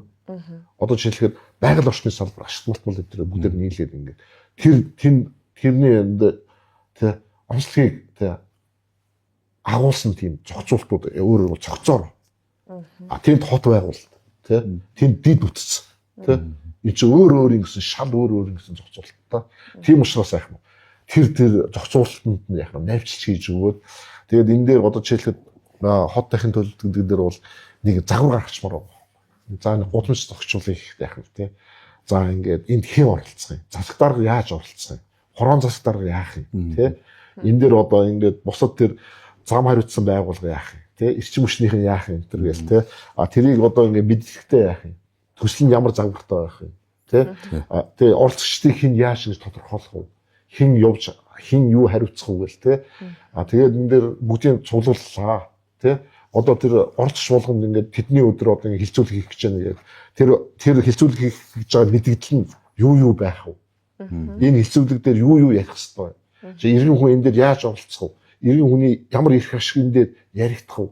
Хэрвээ энэ хилцүүлэг дээр оролцохгүй бол энэ иргэн хүн дараа ямар хариуцлага хүлээх вэ?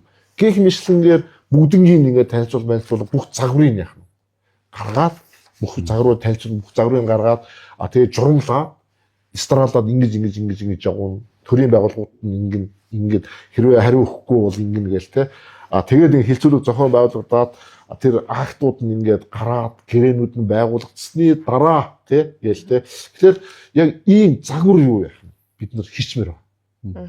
Өөрөөсөө хэрвээ загвар юутаа нэг гудамж төсөл дээр л хийчих юм бол яах нь тэр чинь Монгол улстай яарал яах нь за одоо бид нар энэ дээр зам тавих гэж байгаа бол хувийн цэг байгуулах гэж байгаа бол тий за ийм байна ингэж яах юм бэ гэлээс тэрийг ингээ юу маягтуудаа яах нь тэгэл ингээ яваад тах хэрэгтэй байхгүй нэг ашиглалтын том төсөл дээр ч гэсэн замын төсөл дээр ч гэсэн замын төсөл ингээ хийхэд ийм оролцогч нар байд юм байна Энэ дээр нь ийм төслөө ингэж гүйцэтгэгч нь ийм хэрэгтэй юм байна. Тэгэхээр төслийг гүйцэтгэгч компани ийм их үүрэгтэй, байгууллага нь ийм их үүрэгтэй, орон нутгийн байгууллага ийм оролцоотой яаш тэ.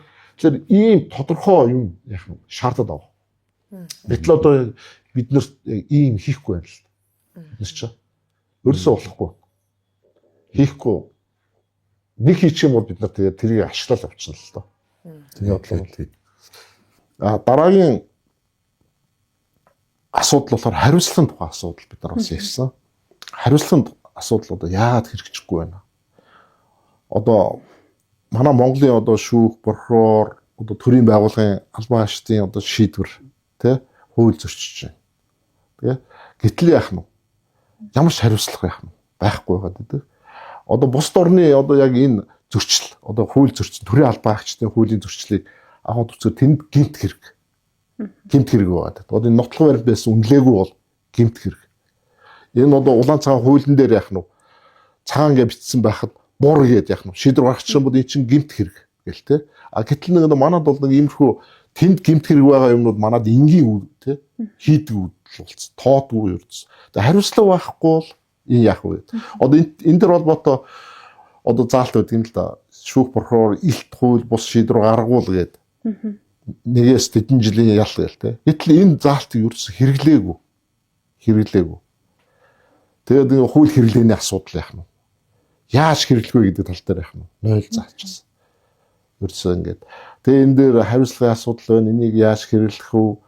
Ялангуяа тэ энэ хууль хэрэглээний нэгдсэн стандартыг яаж тогтоох вэ? Тэ ийм асуудал. Мэдээж хариуцлага байхгүй бол тэнд авилгал хийлээ хүний эрхийн зөрчил энэ төр бол ердөөсөө ярилт байхгүй шүү дээ. Тэгээ байгаа хуулиа бид нар яах нь? Хэрэглэдэг байхгүй. Тэгээ энэ талаар бид нар бас тэр форум дээр ярьсан. Яагаад хэрэглэхгүй ба? Яагаад ингэж тэ? За үргэлжлүүлээд одоо ингээд бид нар төлөвлөлт хийгээд иргэн хуулийн этгээд одоо бусад ингээд оролцогч нарт нөлөөлж штэ тийм ээ. Тэгэхээр манай нөгөө захиргааны процесс дээр хохирол нэхэмжлийн төрлөл байгаа даа тий. Тэгэхээр иргэн хуулийн этгээд өөрт учирсан шууд болон шууд бус хохирлоо одоо тэр хохирол нөгөө захиргааны шүүхүүдийн шийдвэрлэх тухай хуулийн 106-гийн 3-7 заасны дагуу шаардах юу боломжтой юу? Та бүхний байр суурин дээр юу ямар байдаг вэ? Тэр бол хууль зүйн бүрэн боломжтой. Юу манай шүүхээр шийдвэрлэж байгаа бас кейсүүд ч гэсэндээ би зарим кейсүүдийг бол санджийн энэ чиглэлийн одоо нөгөө хохирол нөхөн төлбөр гаргуулсан тий гаргуулахаар нь хэмжлээд тэгээ хангуулсан хэмжээг нь хангасан ийм кейсүүд бол байдаг. Тэгээ ер нь бол тэр одоо захиргааны ерөнхий хууль дээр ч тэр төлөвлөлтийн хэсэг дээр нөөрөө байж байгаа. Одоо миний санджаар 79-6 билүү дээ. 79-6 залт захиргааны ерөнхий хууль. Тэн дээр бүр маш тодорхой өөрөлдвөл жишээ нь юу гэдэг ирээдүйд тооцоолж чадаагүй тий тооцоолж чадаагүй эрсдэл гарч ирээд тэгээд тэр нь нөгөө нэг иргэн хуулийн этгээдэд тохирлуулсан болвол тэр хохирлыг хүртэл нэг хэмжлэх боломжтой байдлаар бол энэ юу манай захиргааны ерөнхий хууль дээр шаардлагыг нь заасан материалыг шаарддаг.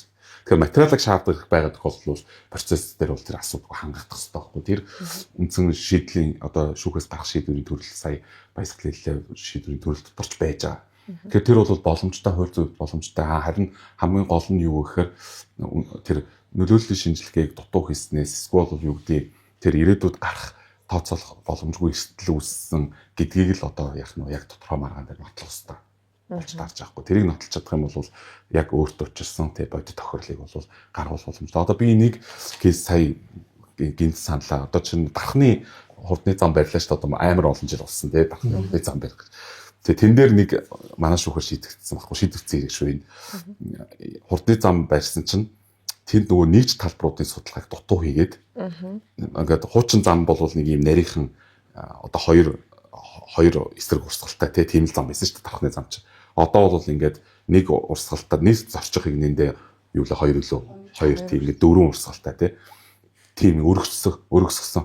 Тэгсэн чинь нөлөөллийн шинжилгээгээ дутуу хийсэн буюу нэгж талбарын судалгааг дутуу хийснээс болоод яасан бэ гэсэн чинь яг нэг хэсэг дээр нь тэр замын нэг хэсэг дээр нь одоо айлууд бүр ингээд бүр замтай ингээд тулаад барьсан. Бүр одоо нүдээр яг үтсэн яг тийм байсан. Тэгээд яасан гэсэн чинь одоо би тэр дархны зам баригдсанаас болоод би хашаандаа орчдгаа болсон. Тэгээд орцгаарч байхгүй болсон. Одоо би бүр энд амьдрах боломжтой болсон. За тэгээд зам барихад чинь жишээ нь амар их тоос шороо босд юм бэ. Амар төсөөлөхгүй тоос. Тэгээд тэр тоос шороонд бол ямар ч хүн амьдрах боломжгүй. Тэгээд тэр хүн бүр ингээд яг тэр зам баригдж авах хугацаанд тэндээсээ нүүгээд одоо амьдарч исэн байхгүй тийм нүүгээд өөр газар амьдарч исэн. Тэгээ одоо би бол одоо цаашдаа ерөөсөө амьдрах боломжгүй болцсон. Энэ шинжилгээг дутуу хийц учраас тэр судалгааг дутуу хийц учраас одоо би амьдрах боломжгүй. Тийм учраас би одоо юу нөхөн олгоор аваад тэгээ би салмаар байна. Тийм нэгэнд цаашдаа амьдрах боломжгүй. За ингээд шүүхээс бол очиод үзлэг хийсэн би нар чинь нөгөө бүрдэн шалгах зарчим хэрэгжүүлдэг тэгээ үзлэг хийсэн. Үнэхээр тэр хүний яриад байгаа нөхцөл байдал бол тогтоогдсон тий. Ингээд яг түрүүний захиргааны үдгүүлийн 79-6 гэдэг заасан шаардлагыг хэрэгжүүлээд тэрийг одоо баримтлаад шүүх бол тэр хүний нөхөн олгорыг нөхөн төлбөрийг те хохирлыг барагдуулсан ийм одоо кейс жишээ би сая гинт саналаа. Гэх мэтлэнгээр бол тэр төлөвлөлт дутуу хийснээс те төлөвтийг зохиосоор хийгээс болоод үүссэн хохирлыг бол гаргуулах бол боломжтой байдаг. Нэг ийм зүйл сонсч байсан л та. Одоо жишээ нь шүүхтэр бол яг энэ материалын эд хөрөнгийн үлгээн дээрээ тулгуурлаад ингээд нэг нөхөх олгорын асуудал бол шийдэгдэнэ. Тэр маргаан бол эцэслэгдээд шийдэгдэж байгаа. Гэхдээ материалын бус одоо хүний нэг ашиг сонирхлууд байгаа даа л да. Яг тэгвэл энэ газар дээр чи одоо манай одоо аав, ээж, эмээ, өвөө бүгд амьдарч байсан. Тэгээ эндээ байхдаа бол одоо их таатай мэдрэмж авдаг ч гэдэг юм уу. Эсвэл одоо хүүхдэн жишээлбэл яг тэр сургуулийнхаа найз нөхдөдөө багш нартайгаа тэр хүрээлэлдээ сураад одоо 10 жилийн сургуулаа төгсөх юм сонирхолтой ч гэдэг юм уу. Ингээд байж заавал нөгөө албатан чөлөөлөлтөд өртдөг ч юм уу те. Ингээд явдаг. Тэгэхээр яг энэ асуудлыг та нөхөх олгуур гэдэг үүднээсээ харж өрн ойлгож болох уу? Эсвэл те одоо бусад одоо ашиг сонирхлын одоо асуудлууд байна гэж үзэх үү? Хүний одоо нөгөө үнцээр ихтэй холбоотой тийм асуудлуудыг. Энэ дээр бол бас бид бүхэн мэдж байгаа нэг чухал зарчим яригдана. Одоо харьцангуй тэнцвэрийн зарчим тий. Тэнцвэрийн зарчим яригдана. Өөрөөр хэлбэл ер нь бол альва одоо захиргааны байгууллагаас одоо нийтийг чиглэсэн ийм арга хэмжээ төлөвлөлттэй хийлээ газар чөлөөлт хийх гэж байгаа тохиолдолд тэнд ашиг сонирхлын зөрчилтөд үүсэхгүй байна гэдэг бол баг байхгүй. Заавал үүснэ. Тэгэхээр одоо жишээлбэл хувийн ашиг сонирхол нэг талтай байж гин тий.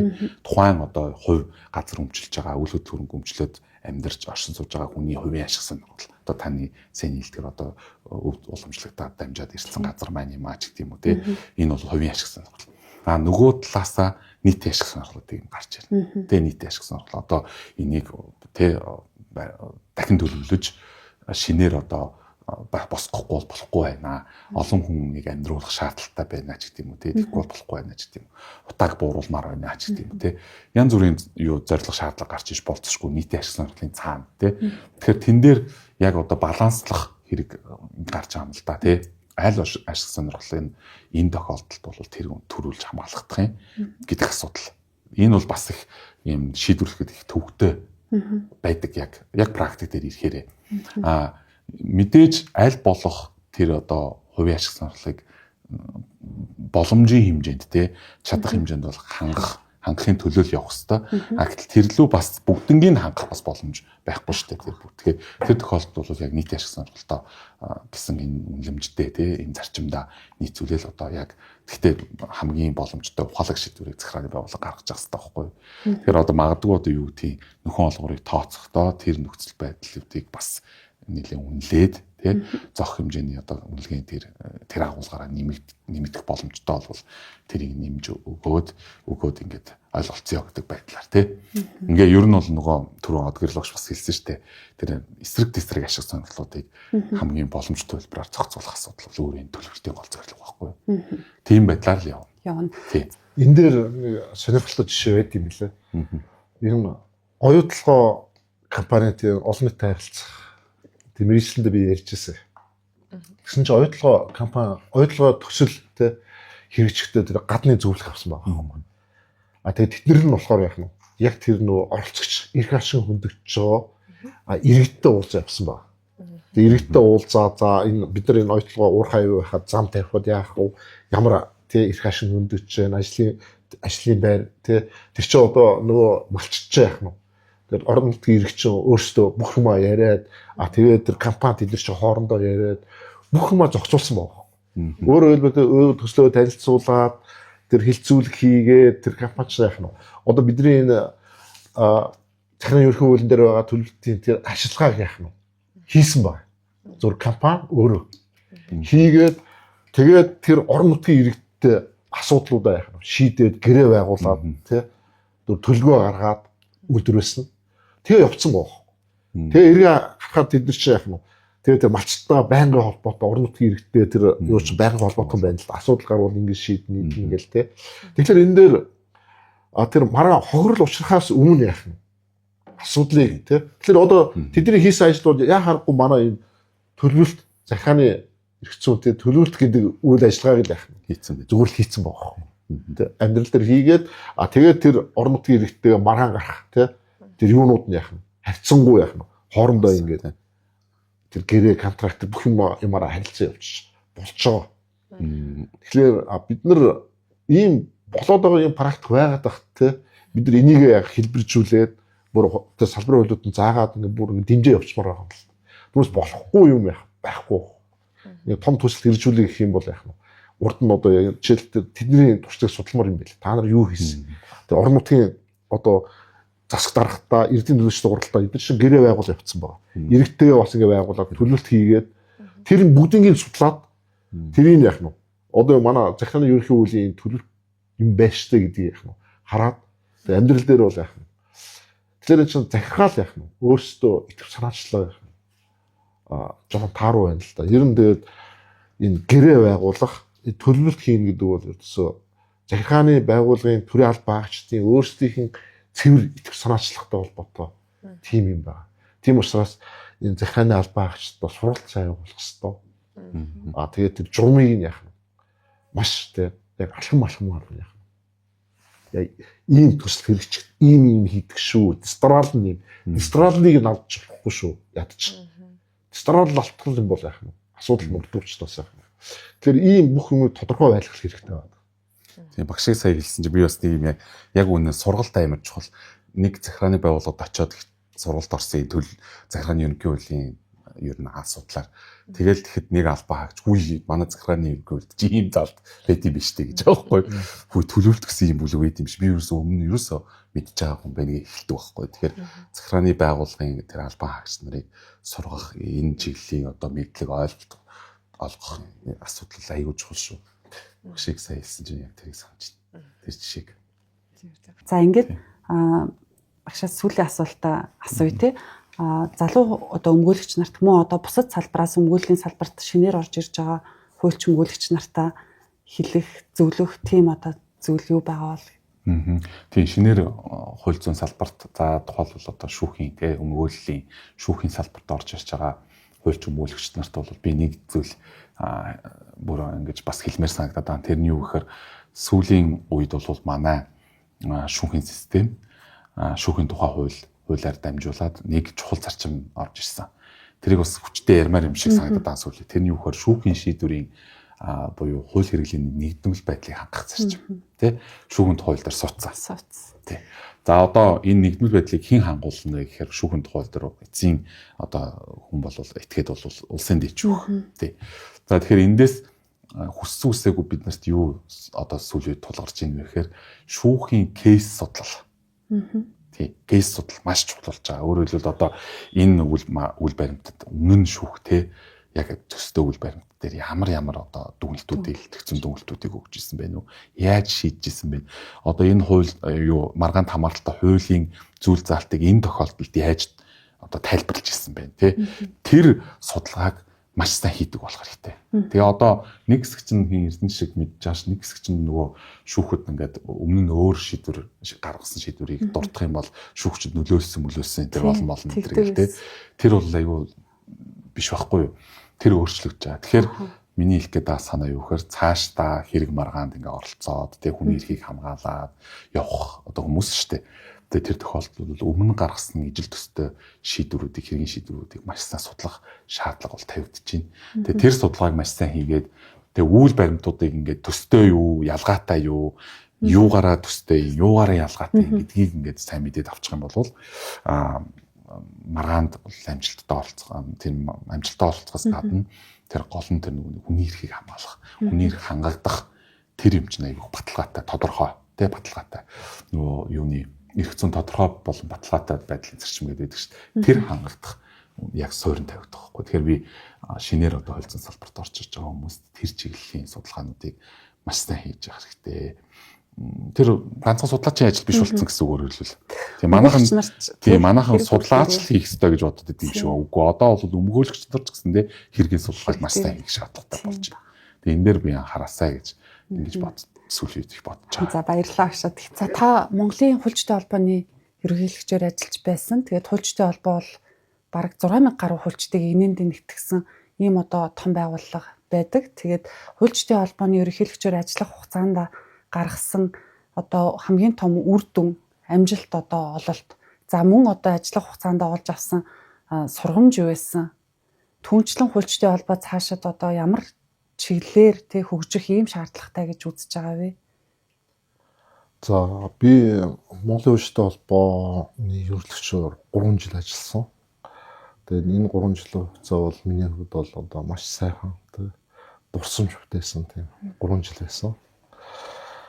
За энэ ажлын хугацаанд одоо хамгийн чухал гэж болох ажлуудаас нэрлэх юм бол ялангуяа хуульчдын шалгалтыг стандартын олон улсын стандартын түвшинд хүргэсэн байгаа. Анх ажил авахд одоо шалгалтын бодлогоодох аргачлал тэрийг дүгнэх аргачлал нэгцэн аргачлал байгаагүй.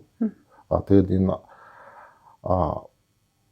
10 гаруй одоо хуулийн сургуулиуд байдаг. Тэндээс янз янзын гомдол одоо санал шүүмжлэл ирдэг байсан.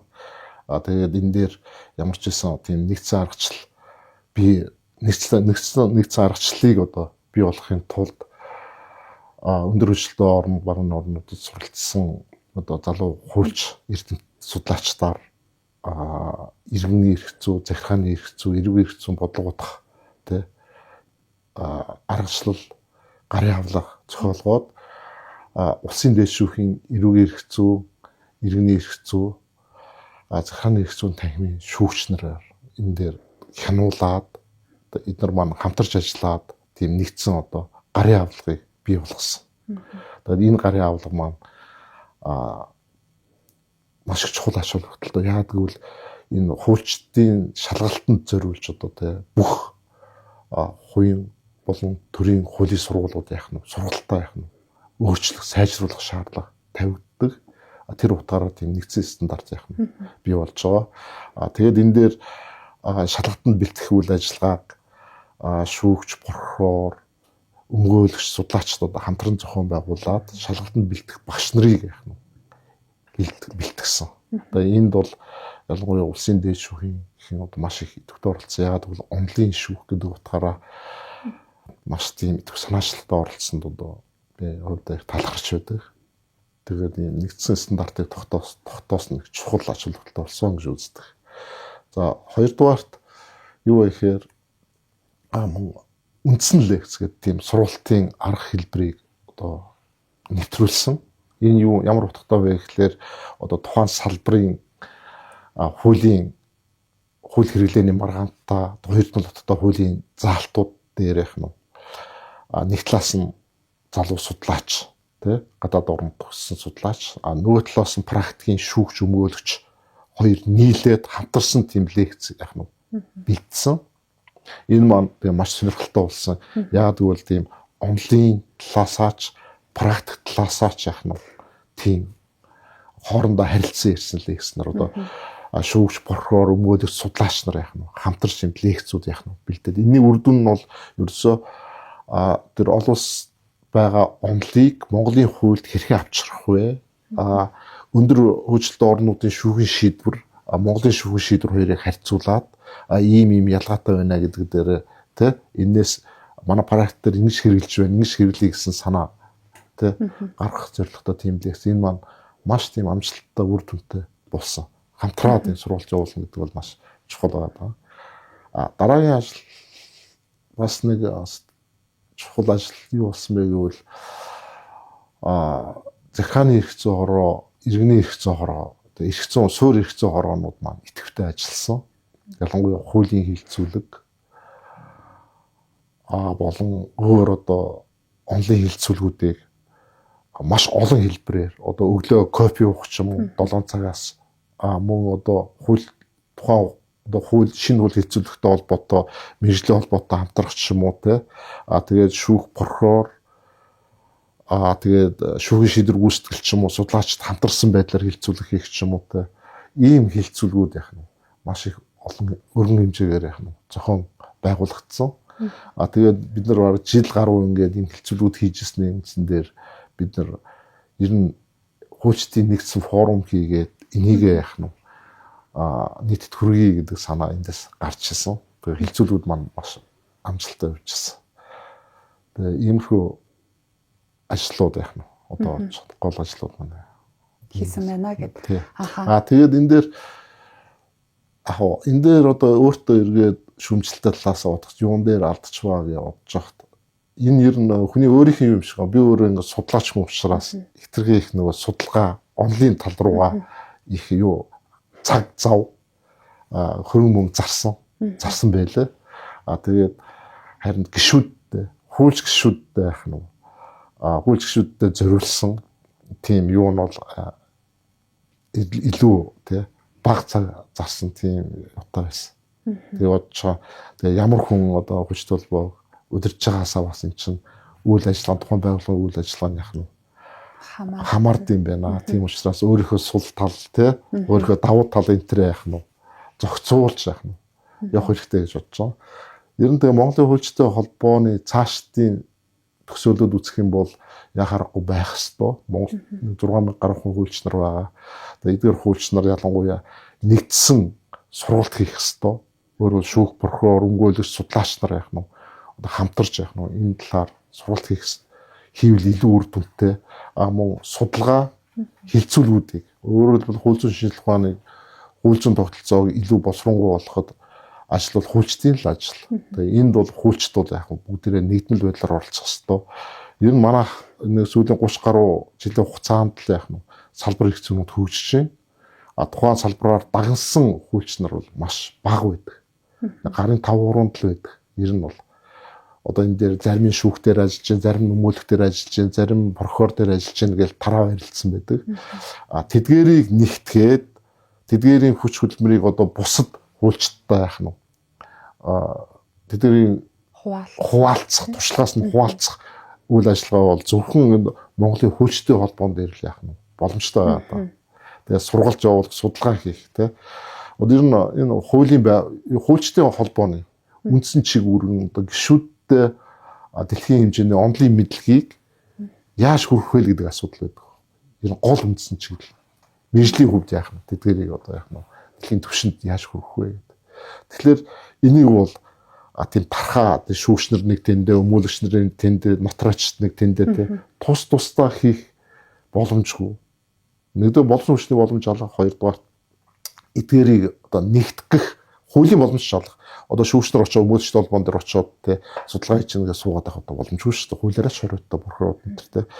Хуульчтай холбоон дээр нэгдсэн байдлаар зохион байгуулад явах талбар нь Монголын хуульчтай холбоо. Тэгэхээр бид нар цаашдаа хуульчин эрх зүйн байдлын тухай хуулиа илүү боловсронгуй болгоод энэ шүүгчтэй холбоо прокурор өмгөөлөгчтэй холбоо нэгдсэн байдлаараа энэ хуульчтай холбоонд яах нь нэгдээд хамтран ажиллах зайлшгүй шаардлага байгаа маа. Тэр иймэрхүү байдлаар цаашдаа энэ Монголын хуульчдын эрх зүйн байдлын тухай хуулийг яах нь илүү боловсронгуй болгох шаардлагатай байгаа. Холбоодуудын тий одоо холбоодуудын холбооны тухай хууль гэдээ батлагдсан байгаа шүү дээ. Яг нэг салбарт нэг холбоо яах нь төлөөж зангидж үйл ажиллагаа явуулна гэдэг.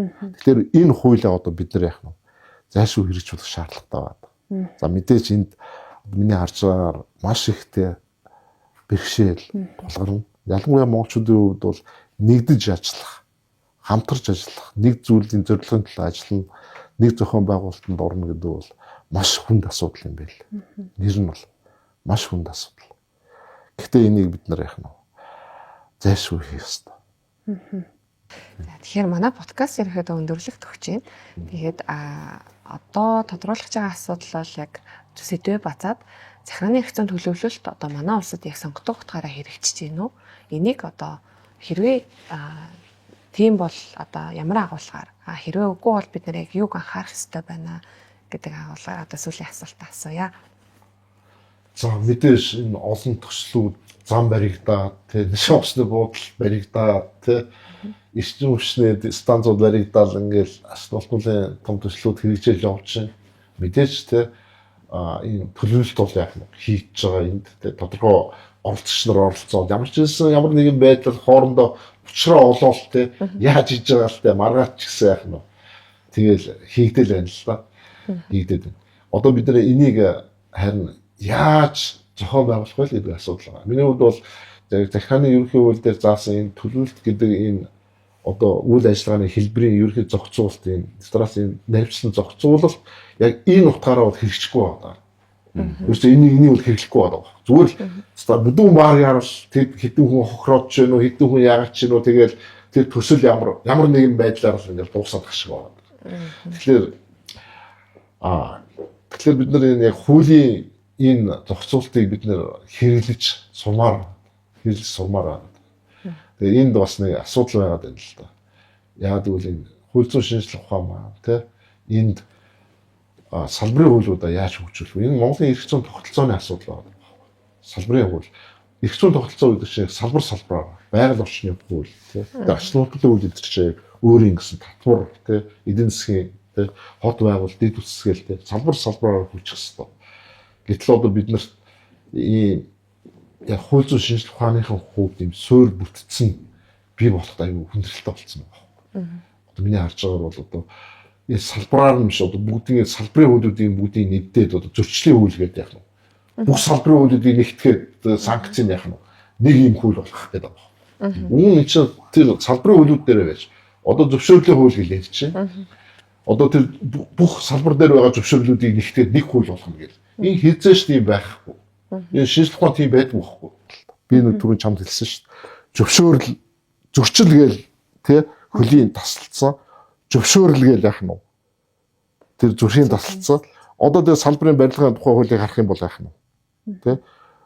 Тэн дээр одоо ч тэр зөвшөөрөл процедур энэ чинь тэр хуулийн дээр байж дэстар бол бүх юм ойлгомжтой болох байхгүй.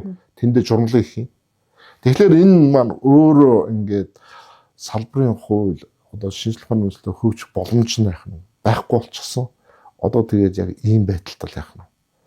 Яг яах учраа одоо бид нар энийг шансалмаар байгаа юм л да. Бид нар яагаад ингээд үндэсний эрх зүйн тогтолцоогоо ингээд зөв шинжилгээ ухааны юутаа явуулж болдгүй юм бэ?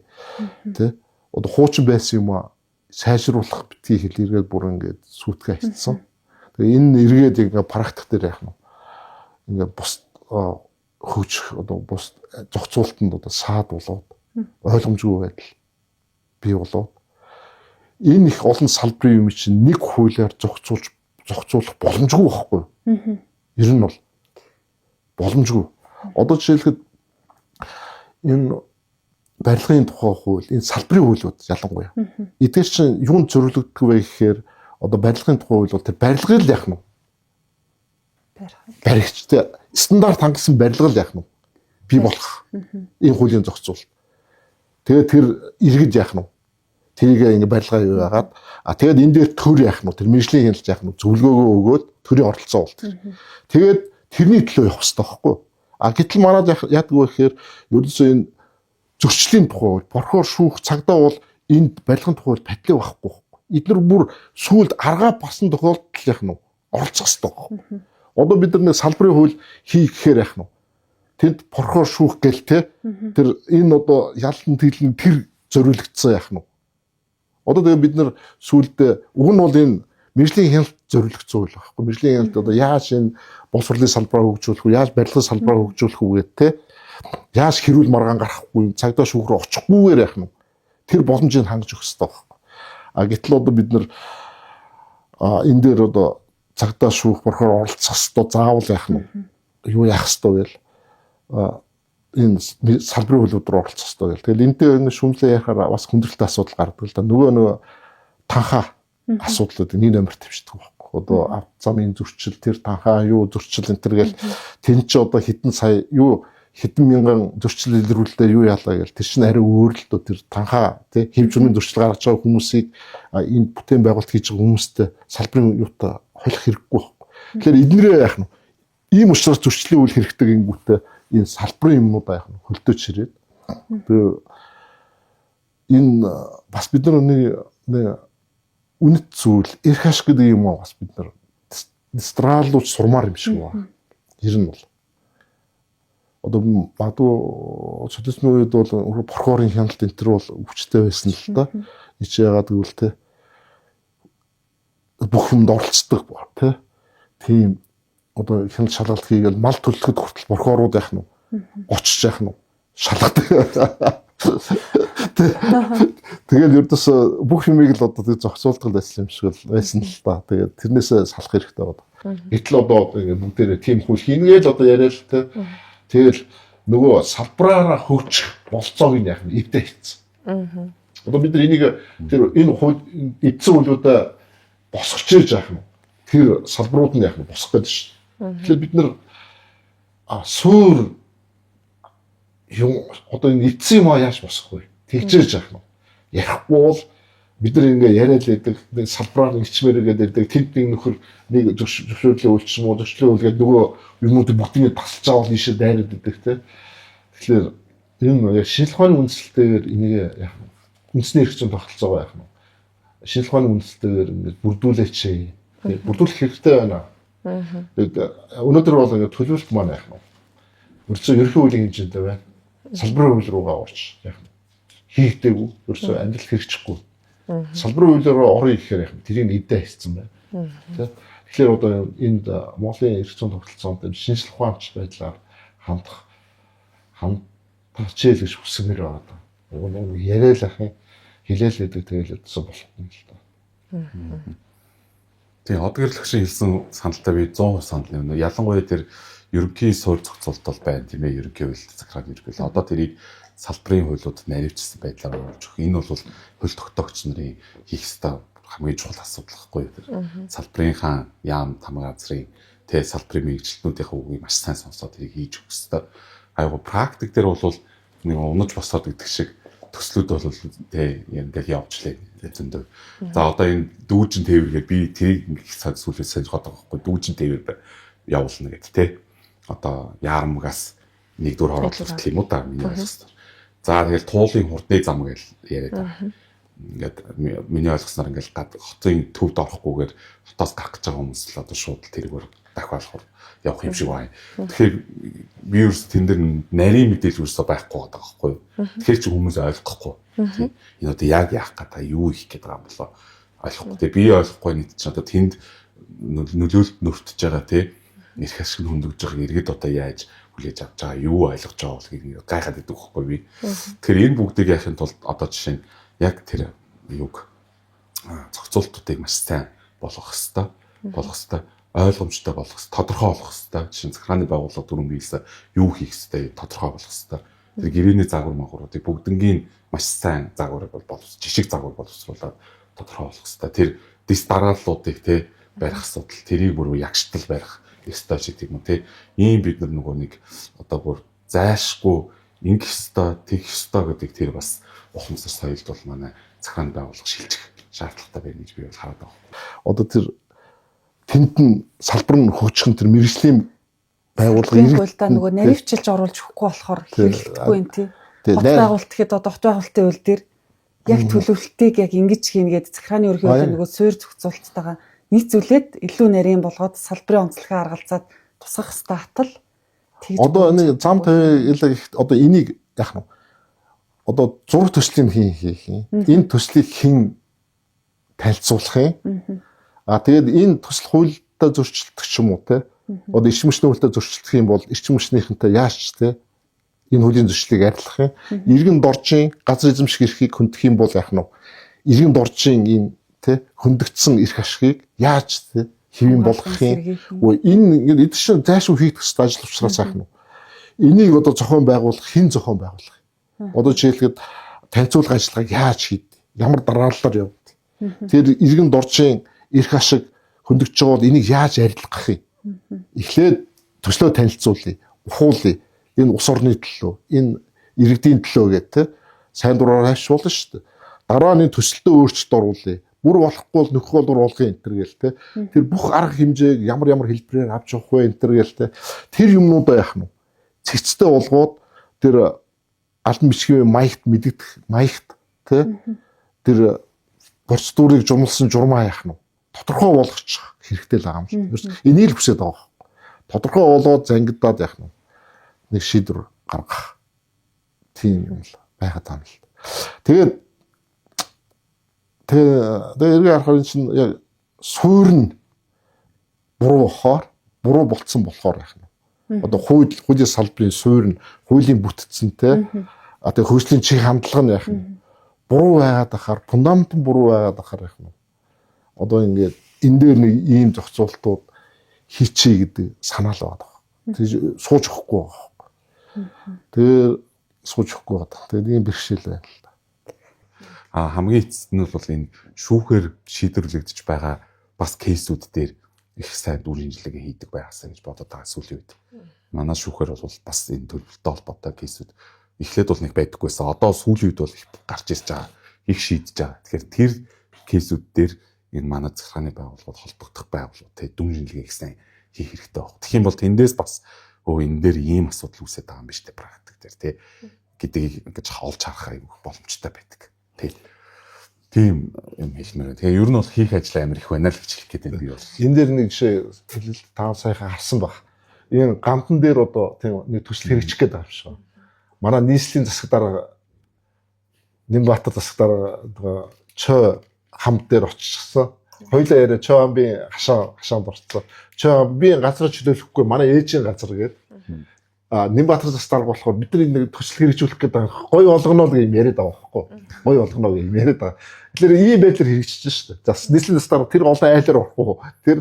Тэрийг яаж шийдэх вэ? Энэ чинь өөрөө төсөл шүү дээ. Энэ дээр одоо тэр оролцогч нь хин байх юм. Тэ? Энэ тэр нийслэлийн засаг дарга тийж явах юм уу? Айл болгоноор орох юм уу? Энэ юу гэж болохгүй байхгүй. Энэ чинь тэр компани яаж яах юм? Тэр гүйцэтгэгч юунууд нь тэр төслөө танилцуулна гэж өөрөө арга хэмжээ байхгүй. Яаж тэр иргэдэд танилцуулах? Чоо хамд энд яаж танилцуулах хэвээр. За бид нар ийм төсөл тэ хэрэгжүүлэх гэж байгаа. Энэ чинь ийм болох хэвээр. Бүр цогцоор нь танилцуулах хэвээр байхгүй. Альсууд дээр танилцуулах арга хэмжээ ч яах нь нийт нэг хамарч хийж болно. Оролцогч болгон дээр очиж хийж болно тэ. Янз бүрийн арга хэлбэрээр. Мэдээж тэр үуч өгөхгүй л гэж шин. Миний ээж ажиллаж ирсэн амьдарч ирсэн би хэдэж өгөхгүй гэж байгаа байхгүй. За тэгвэл энийг яаж шийдэх вэ? Энийг өгөхгүй бол энэ төсөл яах нь? Хэрэгжихгүй нурхан нь шүү дээ. Тэ? Нурхан нь шүү дээ. Тэгэхээр энэс сэргийлэхийн тулд яах нь? Одоо тэр иргэнтэй яах нь? Харилцах тэр юугаа яах нь? Ямар замаар эхлээд юу яах вэ? Тэр хүний одоо их ашиг зөрчиж байгаа учраас энэ төсөлтөө ийм байдлаар өөрчлөлт оруулъя, аль эсвэл ийм нэмэлт арга хэмжээ гаргая энэ төр гээл тэ өчнөө юунуудаа яах нь? Тийм юугаа төлөвлөчөөд орох хэрэгтэй байхгүй. Түүнээс биш заа гэж гарах биш. За ингээд үнэхээр ийм гоё болно. Хэрвээ ингээд ингэчих юм бол ингээд та ингэвэл яах вэ? Таны юуг бид нар ингэвэл яах вэ гээл те. Юу ч ажилт хэрэгч харилцаа яах нь? Явах хэрэгтэй. Тэр хэлцүүлэх, танилцуулга те. Тэгэхгүй одоо манай өнөөдрийн байдлаар бол уг тэр төсөл байх шиг байна.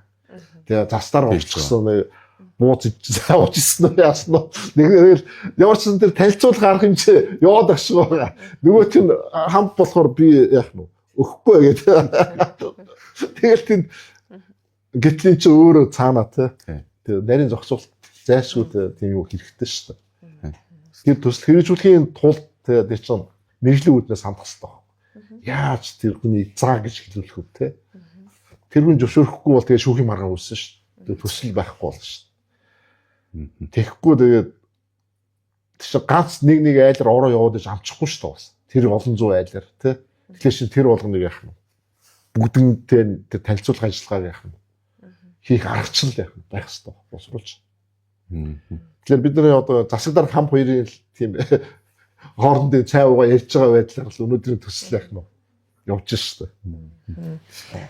Тэгээд эцэстээ хэлэхэд нэрээ нэг юу нөхөө олгуур дээр бас их баргаан гардаг. Одоо сая өдгөрлөж цогсэлч дээ. Тэнгүү чин тэн дээр ч нөгөө их зүүн талаасаа шударга нөхөө олгуурын зарчим гэдэг байж байгаа байхгүй. Энийг бүр яг одоо практик бүр яах бичүүлэх хэрэгтэй. Тэгээд тэр чинь ер нь бол яаж бэхжих вэ гэхээр шүүхийн практикаар багхгүй юу? Ер нь явж. Тэгээд одоо ашиг сонирхол нэгдэхгүй шүү дээ. Нэг нь одоо би одоо арай өндөр үнээр одоо газар эсвэл үйл хөдлөл өгчмөр байд. Захиргааны байгууллага бол үгүй ээ. Бид нар бол ийм л одоо эдийн засгийн хувьд танд ийм л төгрөг өгөх шаардлагатай боломжтой гэдэг ингээ маргаа үсчдэг. Тэгээд тэр биш гол нь бол юу гэхээр тэр шудраг нөхөн төлбөрийн зарчим буюу яг зах зээлийн бодит тий үнэлгээнд нийцсэн нөхөн төлбөрөөр олгодсон шүү гэдэг тэр ухамсар тэр соёлыг л хаана тогтоочих хэрэгтэй байхгүй. Тэгэхээр тэрийг тогтооход хин тогтоох, хизээ тогтоодог гэхээр шүүхэн практикаар тогтох юм билий юм бол. Тэгээ тэн дээр бол бас тэр зарчмыг бэхжүүлэхэд цаашаа анхаар шаардлага байгаа. Ер нь их маргаан бол тийм, ихэнх маргаан бол тэн дээр байгаа шүү. Бас. Тий. За. Тэгэхээр өнөөдөр бид бол захиргааны хэрэгцээ төлөвлөлт гэдэг сэдвийн хүрээнд маш сонирхолтой асуудлуудыг хөндөд одоо яг төлөвлөлтөн дээр бид нэр юуг анхаарах вэ? Ихэн бүхэлдэг байдлаар хараад одоо ингээд салбарын хууль тогтоомжтой өөрчлөлт оруулах вэ? Яаж иргэн хуулийг тэгээд хамгийн бага нөлөөлөлтөөр эргээд бас нөгөөний төсөл хөтөлбөрөөр хэрэгжүүлээд үр шимийг нь хүртэх вэ гэдэг агуулгуудын хүрээнд ярилцлаа. Тэгэхээр бидний подкастын урилгыг хүлээн авч оролцсон та бүхэндээ маш их баярлалаа. За мөн энэхүү подкастыг сонссон үзэгч та бүхэндээ маш их баярлалаа.